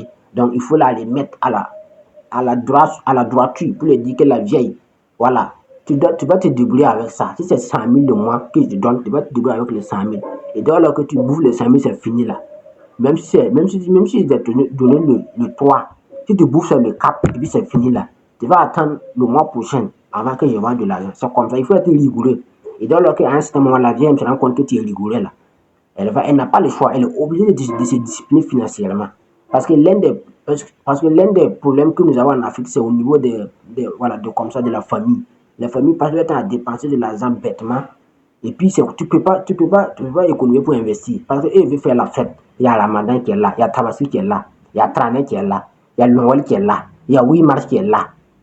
Ça veut dire, comment vous voulez qu'on réussisse dans de telles circonstances? Les Américains ne passent pas leur temps à faire la fête. L'Amérique lance dans l'orbite. La preuve, Elon Musk, il a 2000 satellites dans l'orbite. La Chine aussi lance des satellites. Tout le monde lance des satellites pour pouvoir dominer les cieux. Nous, on est là. Il y a Ramadan, il y a Tabaski, il y a Noël, il y a 1er janvier, il y a 8 mars, il y a Saint-Valentin. Quand même, il faut avoir peur de Dieu. Vous-même, il faut avoir peur de Dieu, les Africains. Il faut avoir peur de Dieu. Pendant que les gens sont en train de développer, pendant que les gens sont en train de lancer des IA pour contourner le monde, vous êtes là en train de faire la fête. Donc, à un certain moment, il faut dire non, même si ça va faire mal, peu importe la personne. Voilà, et puis les gens, même des parents qui abusent souvent. Voilà, il faut le dire clairement. Les parents abusent à un certain moment. Donc, il faut dire non, même si ça va déplaire. J'ai pris les gens de la belle famille, bon, peu importe la personne. Voilà, c'est pourquoi le docteur Collet disait que l'un des secrets cachés de la réussite est la méchanceté. Voilà, il faut être méchant à un certain moment, ça ne fonctionne pas au fait. Voilà, à un certain moment, il faut être méchant. Méchant veut dire que non, pendant un coin, je ne donne pas. C'est ça la méchanceté, la capacité de dire non, pendant un coin, sans se justifier. C'est ça. Parce que c'est comme ça les Africains voient. Quand tu dis que tu ne donnes pas, ils disent que tu es méchant. Donc il faut l'assumer. Il faut l'assumer. C'est la condition sine qua non pour pouvoir s'en sortir dans cette Afrique-là, qui est remplie de gens qui sont médiocres, qui est remplie de gens qui pensent qu'à faire la fête. Ça ne fonctionne pas comme ça. La Chine ne va pas faire la fête pour développer la Chine. L'Amérique ne va pas passer leur temps à faire la fête, à passer leur temps à acheter des objets de merde, à consommer des produits bizarres, au fait, genre les téléphones, les soucis. Donc, ça ne fonctionne pas comme ça. À un certain moment, il faut dire non. Donc, l'une des tactiques pour optimiser l'argent, c'est de dire, apprendre à dire non, sans te justifier. Non, je ne donne pas, pendant quoi, sans te justifier. Donc, c'est l'un des éléments les plus importants. C'est dur, mais c'est comme ça. C'est dur. C'est pourquoi le docteur Collet disait que l'un des secrets cachés de la réussite est la méchanceté. C'est-à-dire la capacité de dire non sans te justifier. Voilà, non, non c'est non. C'est comme ça.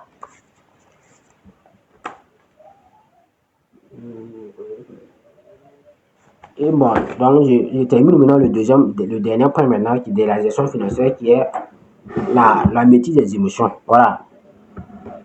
La